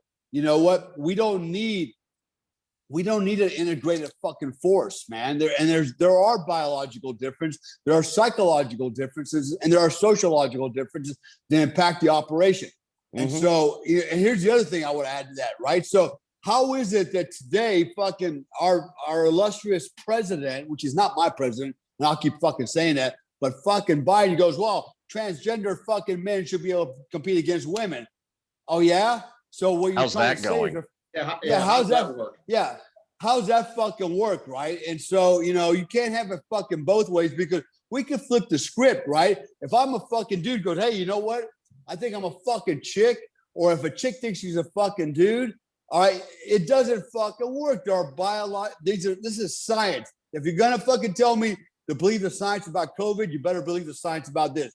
There are XY chromosomes and XX chromosomes. That's it. Science says that. It's fucking proven fact. All right. And there are biological differences. There are not only physiological differences, but there are psychological differences, right, and there are sociological differences. All right. And you guys know, being in a combat arms unit, when you're in a freaking, you're in an infantry squad or what, with dudes, we have the same mindset. We become a collective, man, with the same mindset. We identify with each other. When you add it, and I've been to the field with chicks, by the way, Joe, and I know how that fucking works. Dude, men will be men and women will be women, period. And I always hear women go, well, men need to keep their fucking pants up. No, actually, women need to keep their pants up too because they do the same fucking thing as men do.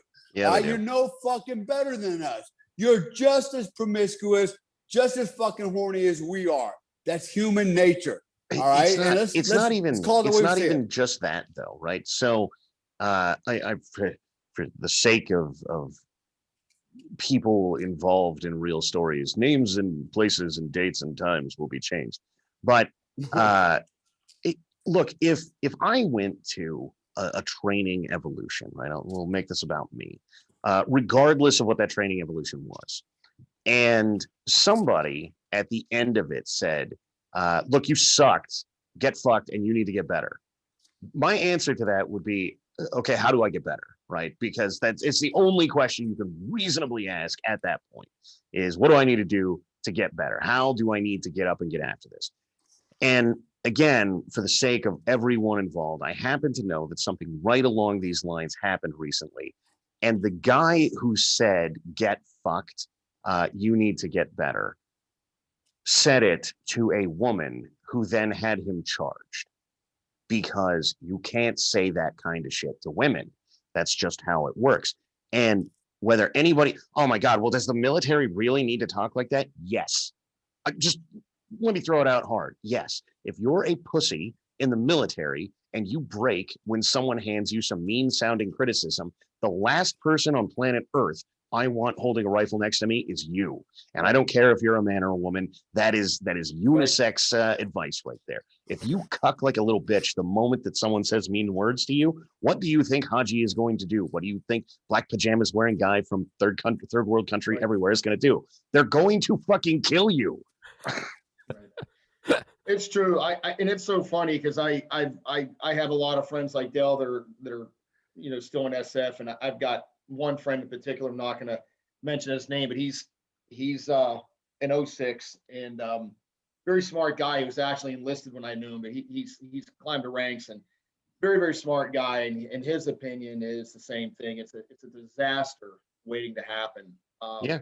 I guess my question is this, and and again, for those of you who are watching it, please don't get your panties in a wad. Take a deep breath. What I'm about to say, take off your hat, put on. Okay, let me think about this hat. Why would, and I don't know what the percentages are, but why would a woman want to serve in a unit that's 100% men? Well, like that would be like me saying, I'm going to go serve in this unit that's 100% women. I can't quite put and maybe somebody could explain it to me. I can't put those two together. Like, why would you do that? I understand you want to serve and maybe get something interesting and be in an elite unit. I get it. Okay, I get all that. But how do you actually think you're going to fit in when you've got 10,000 men and 2 women? Like, I don't know the psychology of that. I don't understand the psychology of it.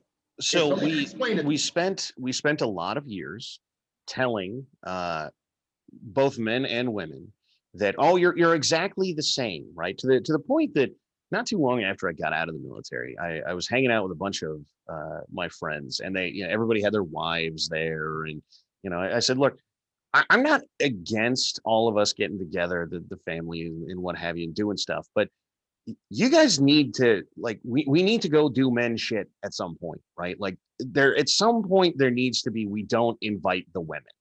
And they were like, well, why? What's the big deal? And I was like, how about all of you just indulge me for one fucking day, right? Like, some Saturday, what we're going to do is we're going to get all the guys together, and I don't even care what we do, right? We can sit around, pick nose, stick your thumb in your ass, whatever you want to do.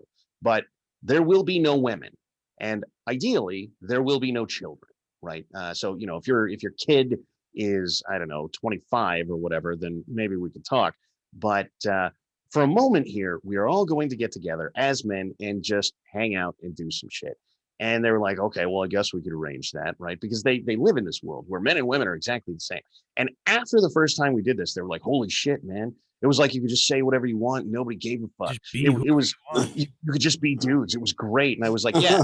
Because that's how this works, right? If I walk into a room full of dudes and go, what's up, faggots? Nobody cries. Nobody. Except for the faggot. And then he's no longer your friend. Exactly. Right. And Don, the reverse replies to that too. I think women should do the same thing. Women should go and leave the guys at home. Like, hey, you're a guy. Sit your ass at home, and we're gonna go do women shit. Yeah. And I have no problem with that. I have no idea what women do when they go do women shit, because I don't go to that. And two, look, I don't know what happens there, but I do know that at the same time, I was telling the wife the same sort of shit, is like, go find women to do women shit. And they all came back and were like, as nice as it is to have all of you guys that like do stuff for us around, we really got to like go talk about women shit. Yeah. And you want to hear about it? And I went, no, I don't want to fucking hear about your women shit. All right. No. Look, I'm sure your knitting circle crap or whatever you were doing is just truly amazing to you. But I don't want to know what it is. I don't know what it is. I'm not going to know what it is. And if you explain it, I'm going to fall the fuck asleep because it's probably going to bore me to tears. So no, let's not do that. Let's pretend for a moment like all the women getting together and all the men getting together and doing that at separate fucking times. Or, even if it's the same day, all right, all the wives go out together and all the husbands go out together. And like everybody was really better off for quite some time. I moved and I think this ended. But there was a lot of like, simply bitching about your spouse while your spouse is there is not a thing that happens, right? But guess what? There was a pressure release valve for everybody. There was fucking all kinds of fucking good shit came out of this. And it's like it doesn't matter, right? It's like all of these people don't fucking get it. And for those of you who know, or invariably a part of that sort of thing, I know a few of you do, but there are some that, like, even though I know that I managed to force them into this, came back later and like, well, everybody's still the same. And I was like, bitch, that's not true. Yeah. We've all been trained to believe that we're all the same, right? Over all the years, going all the way back to Dr. Spock, right? We're all equal, right? Which we know is bullshit. We're not all equal. And that's the reality of it. Nobody wants to hear that or believe that, right? Because that hurts their fucking feelings. The reality is I am fucking not, I'm not some other guy I would like to be. I am who I am. I'm doing the best I can with what I got. I can't be a fucking astronaut. Even right now, if I want to be, I can't be an astronaut. It's just never gonna fucking happen. I can't be a woman. I cannot fucking win the Miss World pageant, whatever. I don't know. That mustache might win it. I know it might, right? So there are reality, but there are realities that we have to live with. But the society we live in wants us to believe that we're all fucking equal, and not only now it was equal opportunities, now it's equal outcome, right? And so that's the sad part about it. We cannot all be equal, and we cannot all have the equal outcomes, because if we did, we'd all be fucking, we'd all be mega rich, right? That's the reality, but we can't. That's the world we live in. And so we've been brainwashed into thinking that, we all have to be, we have a certain, equal opportunity, equal outcomes. We're all the same. We should be able to do all things, but nobody wants to account for the realities of life, and I go back to, I'll default back to the combat mindset, right? These people are saying that women should be allowed to be in combat arms, but should be allowed the opportunity, have no fucking idea what they're signing up for. That's the last place I think any of us would like to see a woman is in combat, right? And so, because we understand the horrors of it behind it, and it's like, man, listen, I don't have PTSD, right? I sleep good at night. I don't care how many guys I fucking let the air out of. I don't care, because they were bad guys. Okay. And I sleep good at night knowing I got rid of some fucking vermin on this planet. But what does bother me is that I fucking had to watch women and fucking children fucking cry and fucking die because of shit like this, because of war. And that's what fucking keeps me up at night. That's what's fucking brought me to the psychologist. That's what's fucking giving me severe PTSD. And so, you know what? The last thing I want is anybody's fucking daughters or wives to go through the same shit, or sons for that fucking matter, But at the end of the day, that's a shtick that I don't think people fucking understand at all, right? Because you hear all this absolute bullshit in the media about, like, oh my God, did you have to do terrible things? Like, define terrible things, because I don't think we have the same definition here. Like, did I turn a guy who was one of the worst people on planet Earth into fucking pink mist? Yes. I'm cool with that. Are you? Because I feel like this is a bigger problem for you than it is for me. But for all the guys that I know that died for bureaucratic horse shit, that bugs me, right? Yeah. For all the guys that I know that,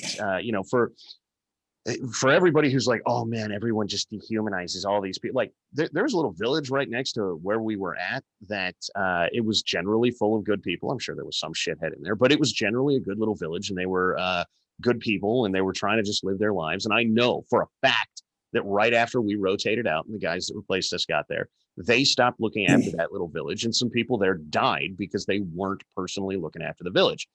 Does that bug me? Yeah, that bugs me.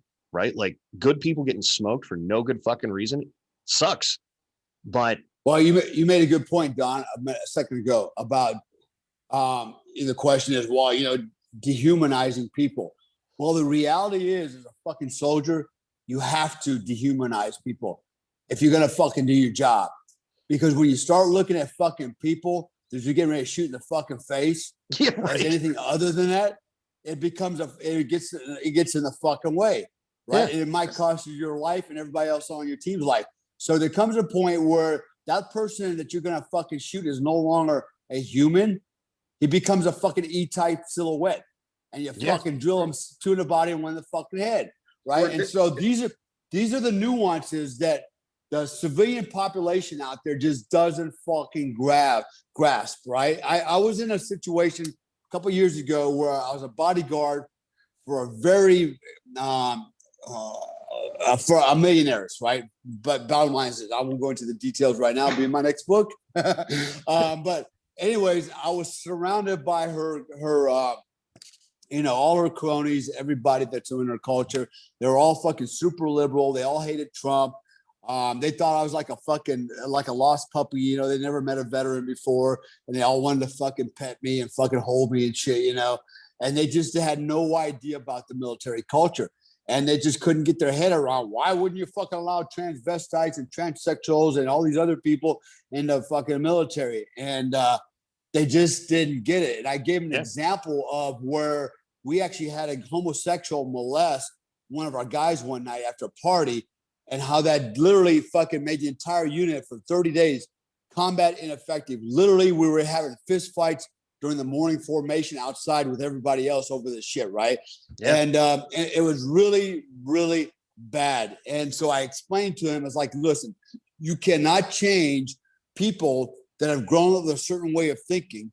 For example, people that grew up in a Judeo-Christian environment, they grow up and believing in, red, white, and blue, John Wayne, the American way.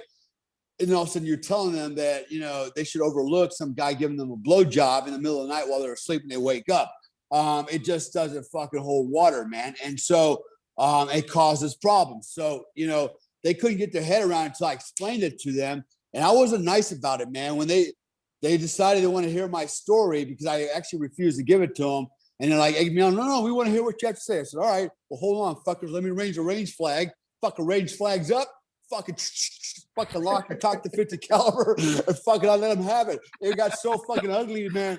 I remember they fucking literally got up like, oh my God, this is so uncomfortable. I gotta go. I was like, yeah, that's your fucking answer. Run, you fucking cowards, man. You fucking liberal fucking cowards. When you don't understand anything, you fucking either run or you try to fucking flip the script. Here's the reality of it. Here's the truth from a guy that's been there and done that. And I tried to explain to them what the problems with that is. They don't want to hear it. They want to live in utopia. They believe there's a utopia out there that we all can live in, and there's no such thing. Since the beginning of mankind, we've had 12,000 wars. 12,000 wars, man, okay? That's what we are, is the warring ape. Ask fucking, goddamn, there's plenty of social psychologists out there that will tell you that. We are, Gustav LeBron, he'll tell you we're the warring ape. That's what we fucking do, man. We fucking kill each other. We fight over territory. We fight over women. We fight over fucking tribes. We fight over culture. We fight over fucking money. And that's we fight over fighting. Exactly. That's what we do, man. That is the human condition. And when people can realize, okay, you know what? You're not going to change that. It's inherent. It's innate within us.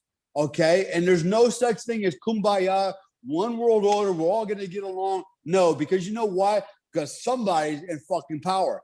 And somebody is going to be submissive, and that's the fucking problem. As long as you have an unequal power, unequal balance of fucking power, there's always going to be conflict, strife, and resentment. And that's the wild dream of these fucking people, is that we're suddenly going to get a balance of power somehow, right? And never going to happen. You know what's amazing is at the founding of the United States, the states got together and everybody was talking about whether or not we're going to make this one country. And somebody, and I forget who, said, well, look, if we don't, we're going to make war on each other. And somebody else answered with, well, why would the states make war on each other? And the answer was, because that's always what two different governmental powers who aren't linked together do. Always, forever. And that's the way it's going to work. Either we're going to be one country or we're going to make war on each other. That's what's going to happen. And it's just true. We've known this for millennia, but somehow we've forgotten today. Well, no, it's not that we haven't forgotten. It's just that 95%, the dumb masses, the useful idiots, don't fucking know it. Why? Because they're not studying history. They're not fucking doing their due diligence. They listen to CNN and all the bullshit networks, and they fucking go along. They listen to the guy on the left and the right. They go, they know a bit more than I do. They go along with the fucking program. And that's the problem, man. It's always been the problem in history. It's 5% of society that carries the other 95%. It's the 95% that eventually will weigh you fucking down and destroy everybody. That 5% can only hold it up for so long. And that's where we are now, man. We're in the same fucking place. And guess what? The manipulators, they're above us, man. They know that. They're the master manipulators. These fucking people like Pelosi, she's actually come out on fucking the news and said, how do you freaking spin a story to win, political favor?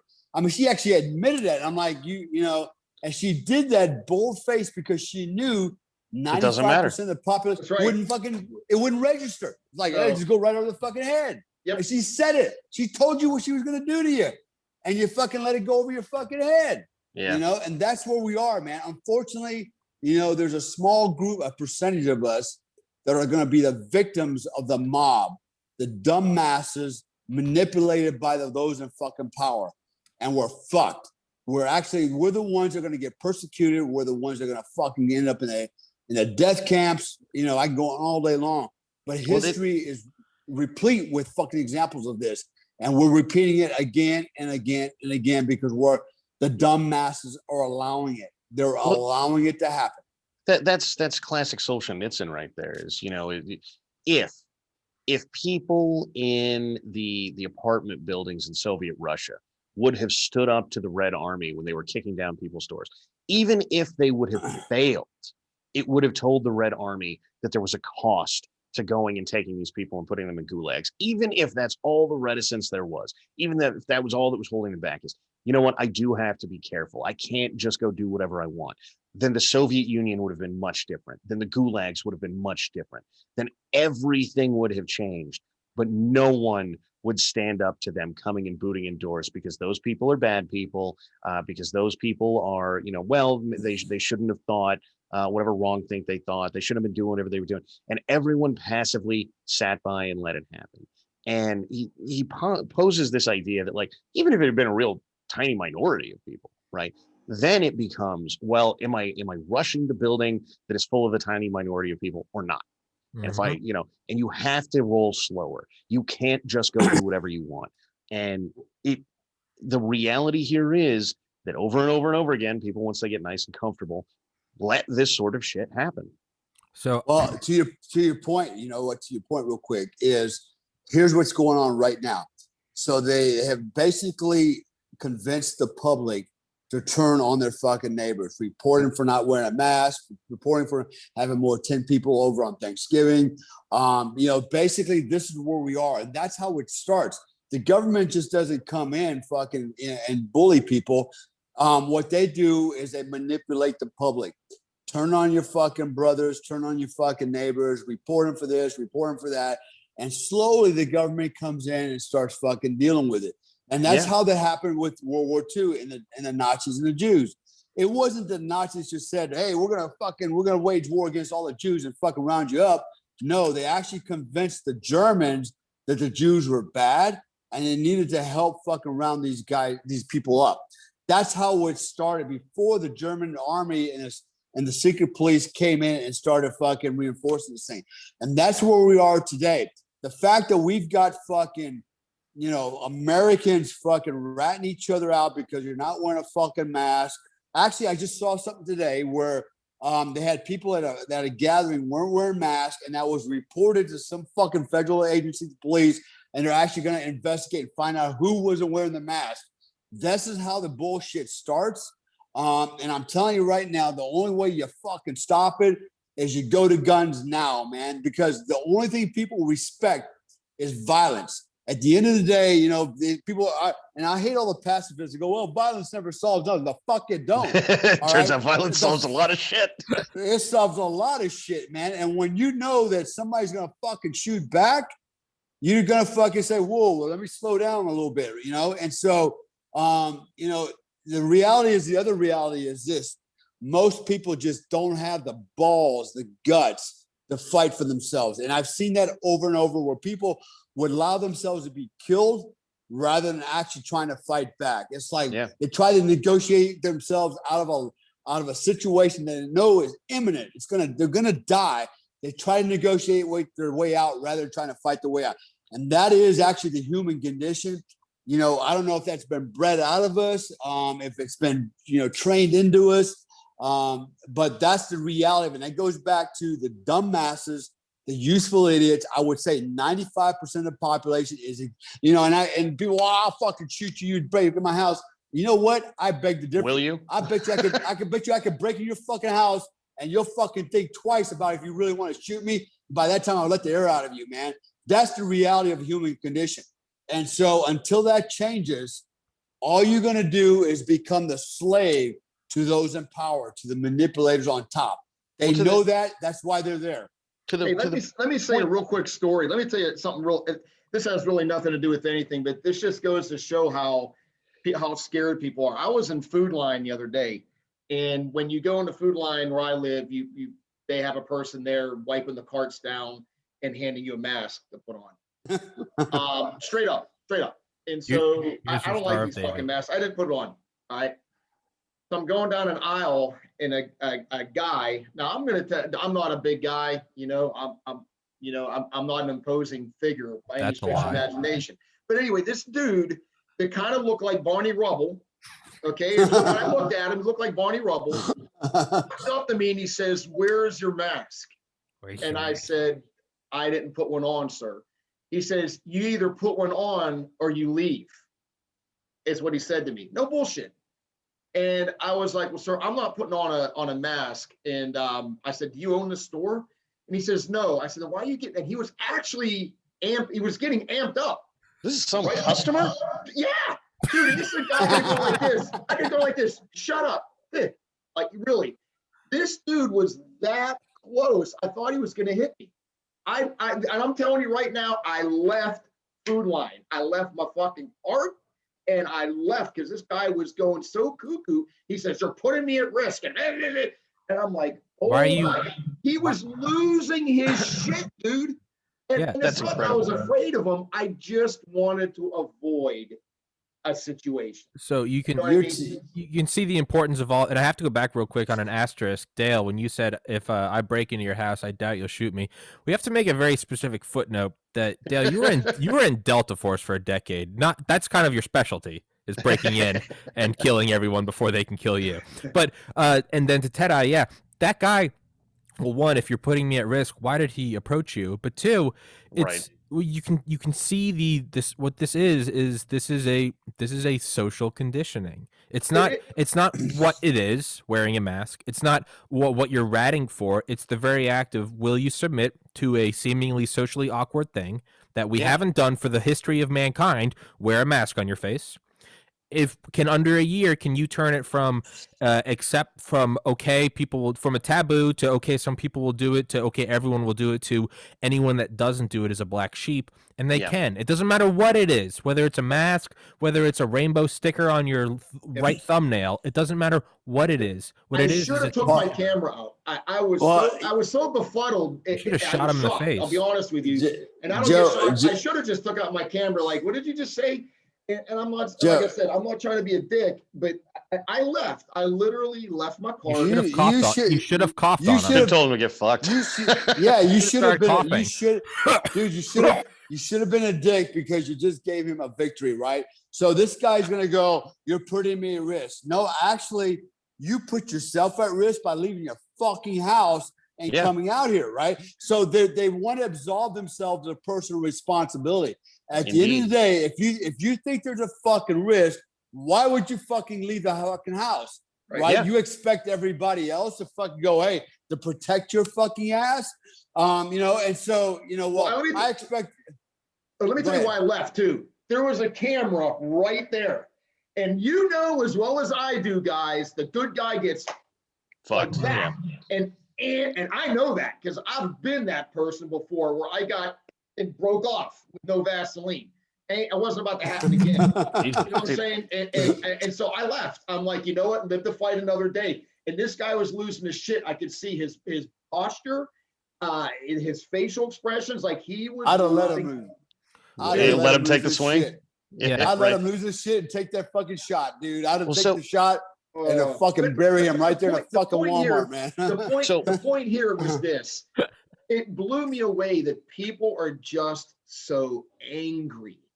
Yeah. Like there's so many angry. It's like everybody's taking angry pills right now. Angry. Angry.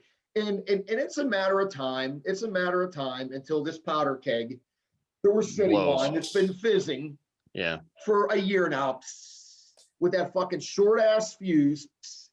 It's just gonna go poof. Because something's going to happen somewhere, and that's going to be the catalyst. That'll be the catalyst. Here's my prediction, man. Here's my prediction, because not all humans are stupid, and there's enough of us out here that have fucking common sense. We're already reached the point of fucking, we're at the point now where most people are starting to go, that's enough. Enough is enough, and they're starting to push back. Okay, and I think what's going to happen is there's enough reasonable people out there to go, I'm not doing it no more. And you're gonna see a rebellion. and it's not going to work out the way the fucking government wants or all the governments want. It's not going to happen. There's going to be enough people out to create enough resistance to push it back, and it's going to cause problems. And there's going to be, again, but it's not going to solve the problem. What's going to end up happening is there's going to be a compromise, somewhere a meeting in the middle, right?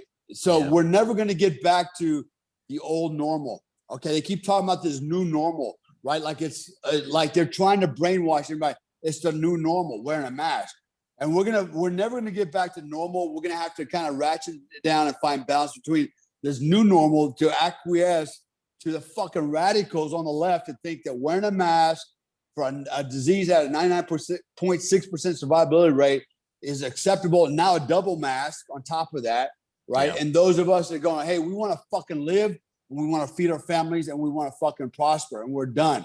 So the days a year ago are gone. I don't think it's ever going to be the same, man. I think we're going to live in another fucking world. And here's what I tell my friends all the time, especially where I'm at in this part of the world, is like, look, man, there's never going to be normalcy again, like as we know it.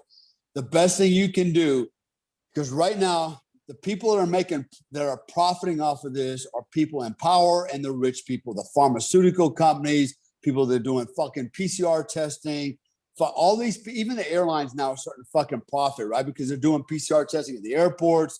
I go on all day long. The people that are fucking profiting are above us, the government, and these fucking, the rich folks.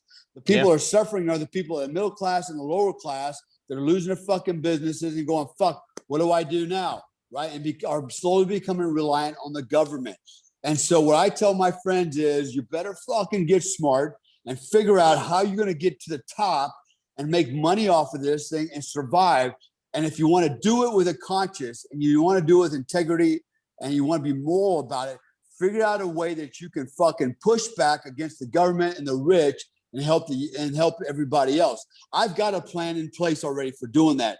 I'm not going to fucking get rich, fucking riding the gravy train with the fucking rich and the fucking, and the politicians.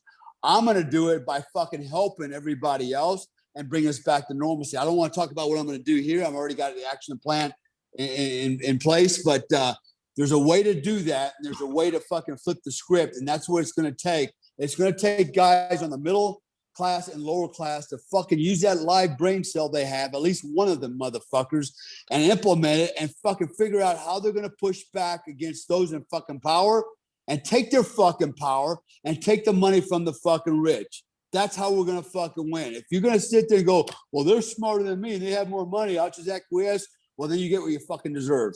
Well, and so sort of to a point that was going on earlier, both with Joe's store story and the general premise of fighting back at all. I probably shouldn't personalize this, so I'll just use a little bit of history instead.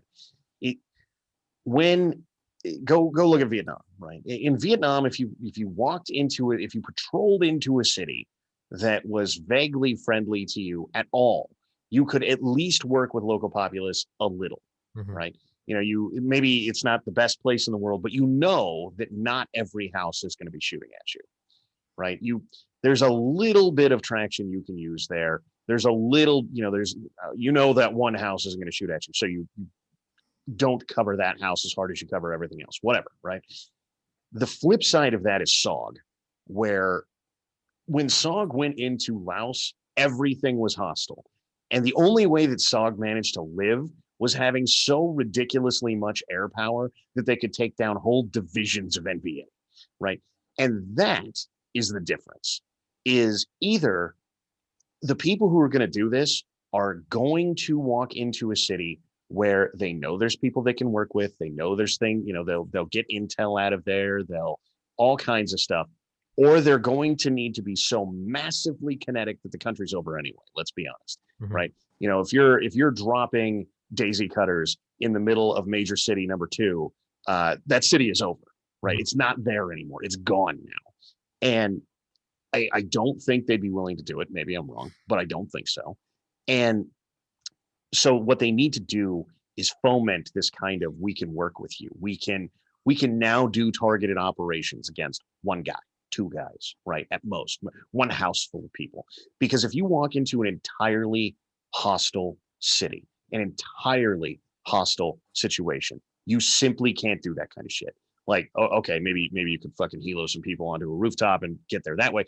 But if the whole city starts shooting the helo, it's a very different situation than if you can just fly in there and be like, oh, well, people don't care, right? Like I can just go do whatever I want. And it's going to need to be that way. And that's why it's so important to foment all this fear, create all this bullshit about, people being willing to go up to Joe and be like, you're putting me at risk, right? That guy's now an asset in that city. And there are millions of them in basically every major city. It gives you the capability to go in there and do things that you otherwise couldn't. And that's why it's such a big problem. But nobody, most people probably, if they knew that they were being used by like that, would probably be pissed. But you can't get them to stop and think and go like, well, am I the asshole here? Am I the problem? Yeah. I mean, it's the idea. It's the idea that if you, the media, and the government are all saying the same thing, guess what? You're not the counterculture. But they're all still having this wet dream that died in the 60s. Yeah. One point I've been bringing up recently is because I do have some, moderate Democrat friends who I do have on the podcast because they're my friends. I've known them for 10 years and they've been there in my life during hard times. And my friendship's more important to me than politics. But what I've been pointing out recently is that as, episodes like this where, for white supremacist Nazis, which is what we're painted as, right? Yeah. Yeah. As we slowly get banned, Being white supremacist Dale. Yeah. Right. But as you take down Alex Jones, then you take down President Trump, then you take down Project Veritas, and then soon it will be this podcast. Soon they'll take down, I don't know how they haven't taken down Don yet. They'll get rid of Dale. They'll get rid of Ted-Eye. You have to understand, to any of my moderate Democrat friends listening, is that they don't stop canceling. They exist on canceling. They exist on destroying. So as we disappear, there becomes a new far right, and it's simply the most far right existing people. Eventually, you, moderate Democrat, it will get to when you're going, yeah, I'm liberal, I'm maybe for Medicaid for all, I'm for some higher taxes on the rich people, but I'm not for far enough. But but I'm not for giving hormones to 4-year-olds. I think that's a little weird. I think there are two genders, but aside from that, I vote for. Guess what? Very soon they're going to look at you the same way they look at MAGA hat people. There's no very soon. This is already happening, right? They're coming for you. Twitter is this idiot microcosm where you can see the future of the whole country happening, at least as long as the left maintains this capability to destroy people and things. Because whatever Twitter starts losing their mind about is what you can reasonably assume the rest of the world will go after eventually. And you're already a transphobe if you don't think that a 9-year-old should go, I feel like being a girl, therefore stop puberty. Get the fuck out of here. Like that kid has any understanding what puberty is. They don't know what it is. when I was 7, if I told my dad I wanted to be made of Legos, he'd look at me and say, that's nice. If I said, Dad, I want to be a girl, he'd look at me and say, that's nice. He doesn't give a shit.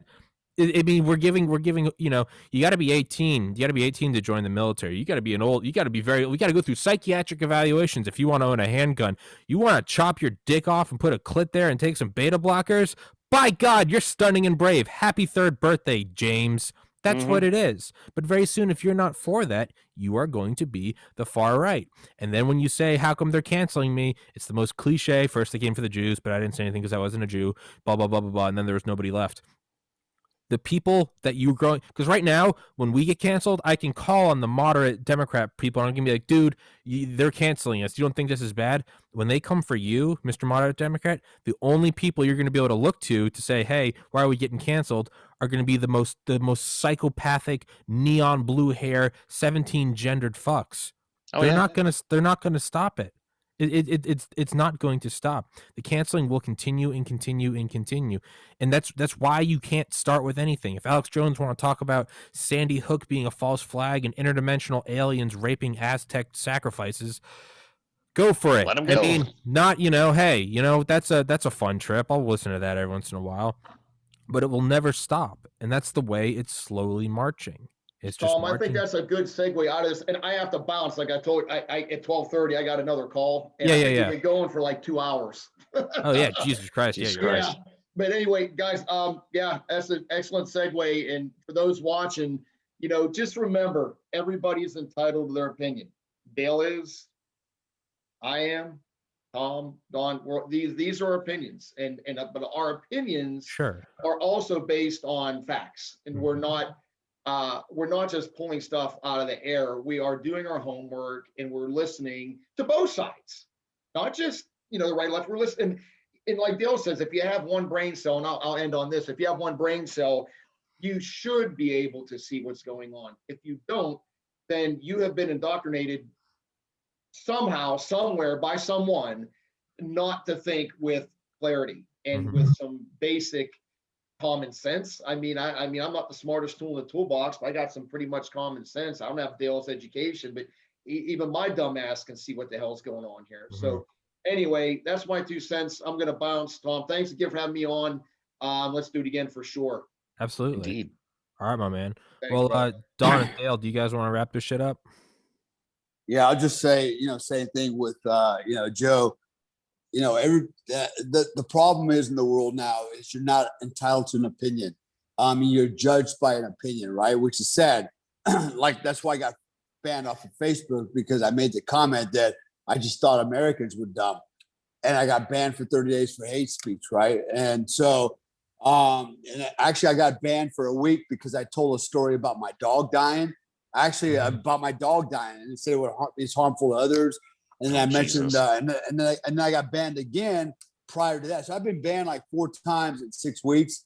Last time for 30 days, and the other time was I told a story about me being quarantined in Indonesia, what happened to me, and I got banned for that. It's like, damn, I can't even tell a story about my experiences or my opinions without being scrutinized or being labeled as a racist, a misogynist. And you guys know I'm probably the least racist guy here. I've been married to black women, Hispanic women, Chinese women. My wife is Indonesian Muslim. I've got kids from all of them. I can go on all day long. I'm the last racist guy on the planet. I just call it the way I see it. Maybe you don't see it like I do, but that's my opinion. It's my perspective, and you shouldn't penalize me for that no more than I should penalize you for your perspective. What we should be doing is trying to meet in the middle, going, okay, what's going on here, and why do we see things differently? Let's get some clarity. But we're way beyond that, man. We're way beyond that, and we're way beyond that not because we're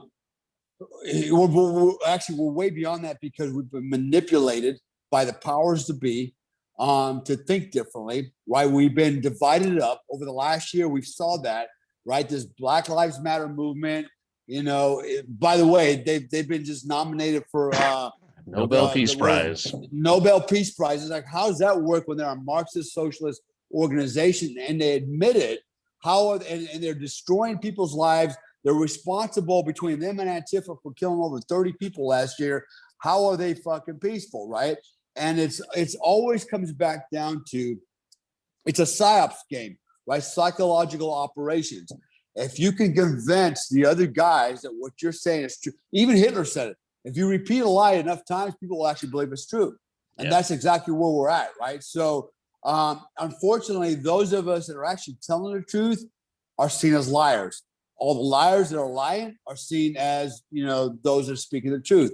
And so we've got a paradox. Yeah, we've got a paradox here, man. It's like, the script has been flipped on us. And so, if anybody, listen, tonight, I got a little revved up. I was dropping a lot of F-bombs, but I've gotten to the point in life where, at my age of almost 58, I don't give a fuck anymore. And, be honest with you, I've seen it all. I've done it all. I've experienced, pretty much all of it. And I'm smart enough, mature enough to see what I see. And I'm going to call it like the way I see it. You may not like it. You might think I'm an asshole. Well, go fuck yourself if that's what you think. And you go, and that's how it is. How it is. Because too many people in this world want to be politically correct and be nice and be sensitive. I'm not that fucking guy. I never have been. And most of us on the right are not that way, especially on the far right. And I'm not saying I'm an extremist. I'm just on the right. And I believe in being fair. I have some liberal ideas, some liberal tendencies, but I also have some very conservative ideals because of the way I grew up, and that's what's Dale, kept me we'll on. purge that shit out of you. Give us some time. Yeah, no, but so I'm just bringing, I want to put that all out there because, I'm sure shit, I know some assholes out there, they're going to get their feelings hurt because, they're uncomfortable in their fucking tight jeans and their fucking man buns and bullshit, and that's just the difference, man, between me and you. I grew up in a different era. I have a different mindset of what patriotism means, what Americanism means, what masculinism means. I have a different perspective. Does it make me wrong? No. It's what got me to where I am today. And it's actually because of me and my peer group and my predecessors that brought America to a place where we were the most richest, powerful country in the world, where everybody wants to come. Don't forget that. Everybody still trying to cross the damn border to get there. If it were that bad, why does everybody want to be an American? So ask yourself that question. And it's because many of us have created this country that we can be proud of. And be honest with you, and I've said this and I'll say it again, I'm no longer proud of my country. I'm ashamed to be an American because of what I've seen in the last 10, 15 years. I shake my head. I'm like, fuck, I've actually considered denouncing my citizenship and just fucking walking away. And I feel betrayed. I feel very betrayed. I feel my family's been betrayed. All the veterans in my family have been betrayed because we have fought so hard for these ideals that we call Americana, patriotism. And suddenly we're standing here going, fuck, the same ideals we fought against, we're now expected to defend. Socialism, communism. What a fucking kick in the balls. And you assholes that fucking voted for that shit, go fuck yourself. You deserve everything you get. So that's all I got to say about that. So that you can bleep all that out if you want, man. No, fuck that. well, it's already live, so Yeah, no, probably fuck that. I'm keeping it. Oh shit. Yeah, I'm keeping it. Fuck that. No, it's beautiful. No, but I mean, it's So there was to piggyback, well, to sort of sum up so much of this discussion. When I enlisted, there was a little poster on the door of my enlistment office that said Americans, something to the effect of, Americans can sleep soundly in their beds because rough men are willing to do violence on their behalf at night. All right, sleep soundly in their beds at night because rough men are willing to do violence on their behalf. And as long as the enemy is off American shores, that remains true. And the problem is when they're on American shores, you better figure out how to be that rough man, because it's going to be us. It's not, when Pearl Harbor happened, look, at least they went after a bunch of guys who signed up to do that. When 9/11 happened, that's not what happened, right? And when your own government is the one doing it, they're not going to be going after the military, at least not after the very beginning, right? That 60-day sandown to find the extremists in the U.S. military, that should be the most terrifying thing you've ever heard in your fucking life, because that right there is the ideological conformity, so that you can use that military to do terrible things to that citizenry. That's what they're doing. And don't get me wrong, they won't be as good as the guys that they got rid of. They never are. The extremists are the guys who are out there. The extremists are the guys who are out there actually getting it done. They're the guys who, the guy who thinks, yes, I'm willing to die for my country, is kind of the guy you need to get hard shit done. Right. Yeah. And if what you do is get rid of that guy, they're not going to be as good, but there will be shit tons of them, and they will have lots of cool toys. And those cool toys will make up for a lot of them sucking at doing their job if they're dealing with people who won't fight back. Yeah. Yeah. That's right. You got to purge the whole thing. You got to find the dissenters. That's the thing. That's what they're doing right now. And you know what? If it doesn't scare everyone, then we deserve what's coming. Indeed. I will say, because I'm sure that there is going to be cut out things in a moment here. A bunch of you have donated money. I will stick around and answer questions in a minute here, even if nobody else does. No. So, all right. Well, hey, let's wrap this bitch up, because I got another one in a little bit. So, Don, thank you, my friend. Dale, thank you for coming on. We'll resume with the American Badass volumes next week. And all right, my man. All right, Don, thank you for having us on your live stream. Always good, All guys. I really, some days these are the most cathartic things that I do in the fucking world. All Don's followers, please come subscribe. I haven't gotten a new subscriber since election day. Yeah, I've plateaued. I mean literally, not one. I know the feeling. At What? least you're not on the downstroke. Horizontal. Horizontal. At least YouTube is not overtly suppressing you, because I am down about 100 subscribers since election day. I am at Wow. I'm at 0 new ones. Well, I probably just dropped to like 1,000. No, fuck that, Dale. You're what gets me people. You're what gets me subscribers. That's why you come on. Dude, it's gone. It's getting absurd. So hey, Don subscribers, please come subscribe to me. And I'm Go not visit Tommy. He's good. I'm not as pretty as Don.